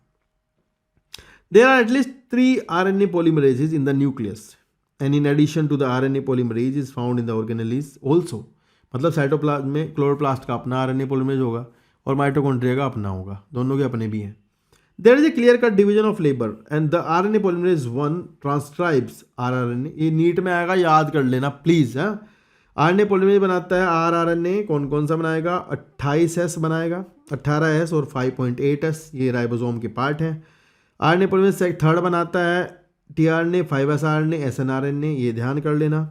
द आरएनए पॉलीमरेज सेकंड बनाएगा आपका प्रिकर्सर ऑफ एमआरएनए बनाएगा, एचएनआरएनए जिसे कहते हैं। यार ये जरूर याद करने हैं भाई। तो बड़े वाली सब यूनिट जो होती है यूकैरियोटिक राइबोसोम की 80S की जो होती है, उसमें आते हैं आपके 28S, 28 आता है बड़े वाली में, 5.8 आएगा और 5S आएगा, और ये छोटे वाली में होता है 18S, है ना। ये सवाल है भाई, ध्यान रखना, ठीक है। तो चलो फिर है लिखा है the second complexity is that the primary transcripts contain both the exon and the intron and unknown functional, hence the subjective to process called splicing where the introns are removed, exons are joined in a defined order. hnRNA undergoes additional processing called as capping and tailing.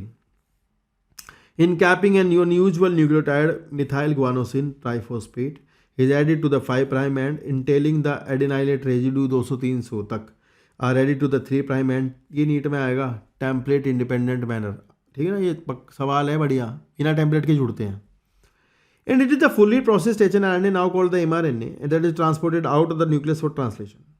The significance of such complexity is now beginning to be understood. The split gene arrangement represent probably an ancient feature of the genome. The presence of intron reminiscent of antiquity, मतलब ये कहने के पुराने time में ये कभी काम का हिस्सा हुआ करते थे जो आज नहीं है. And the process of splicing represent dominance of RNA world. In recent time, the understanding of RNA DNA dependent process in the living system have assumed more importance. ठीक है ना. तो इस वीडियो में हम यहीं तक रखते हैं, लंबी वीडियो होगी बहुत ज़्यादा, तो इसके बाद एक पार्ट इसका और आएगा, लगभग 1-1.25 घंटे की वीडियो होगी नेक्स्ट वाली, अभी ये 1.5 घंटे ज़्यादा होगी.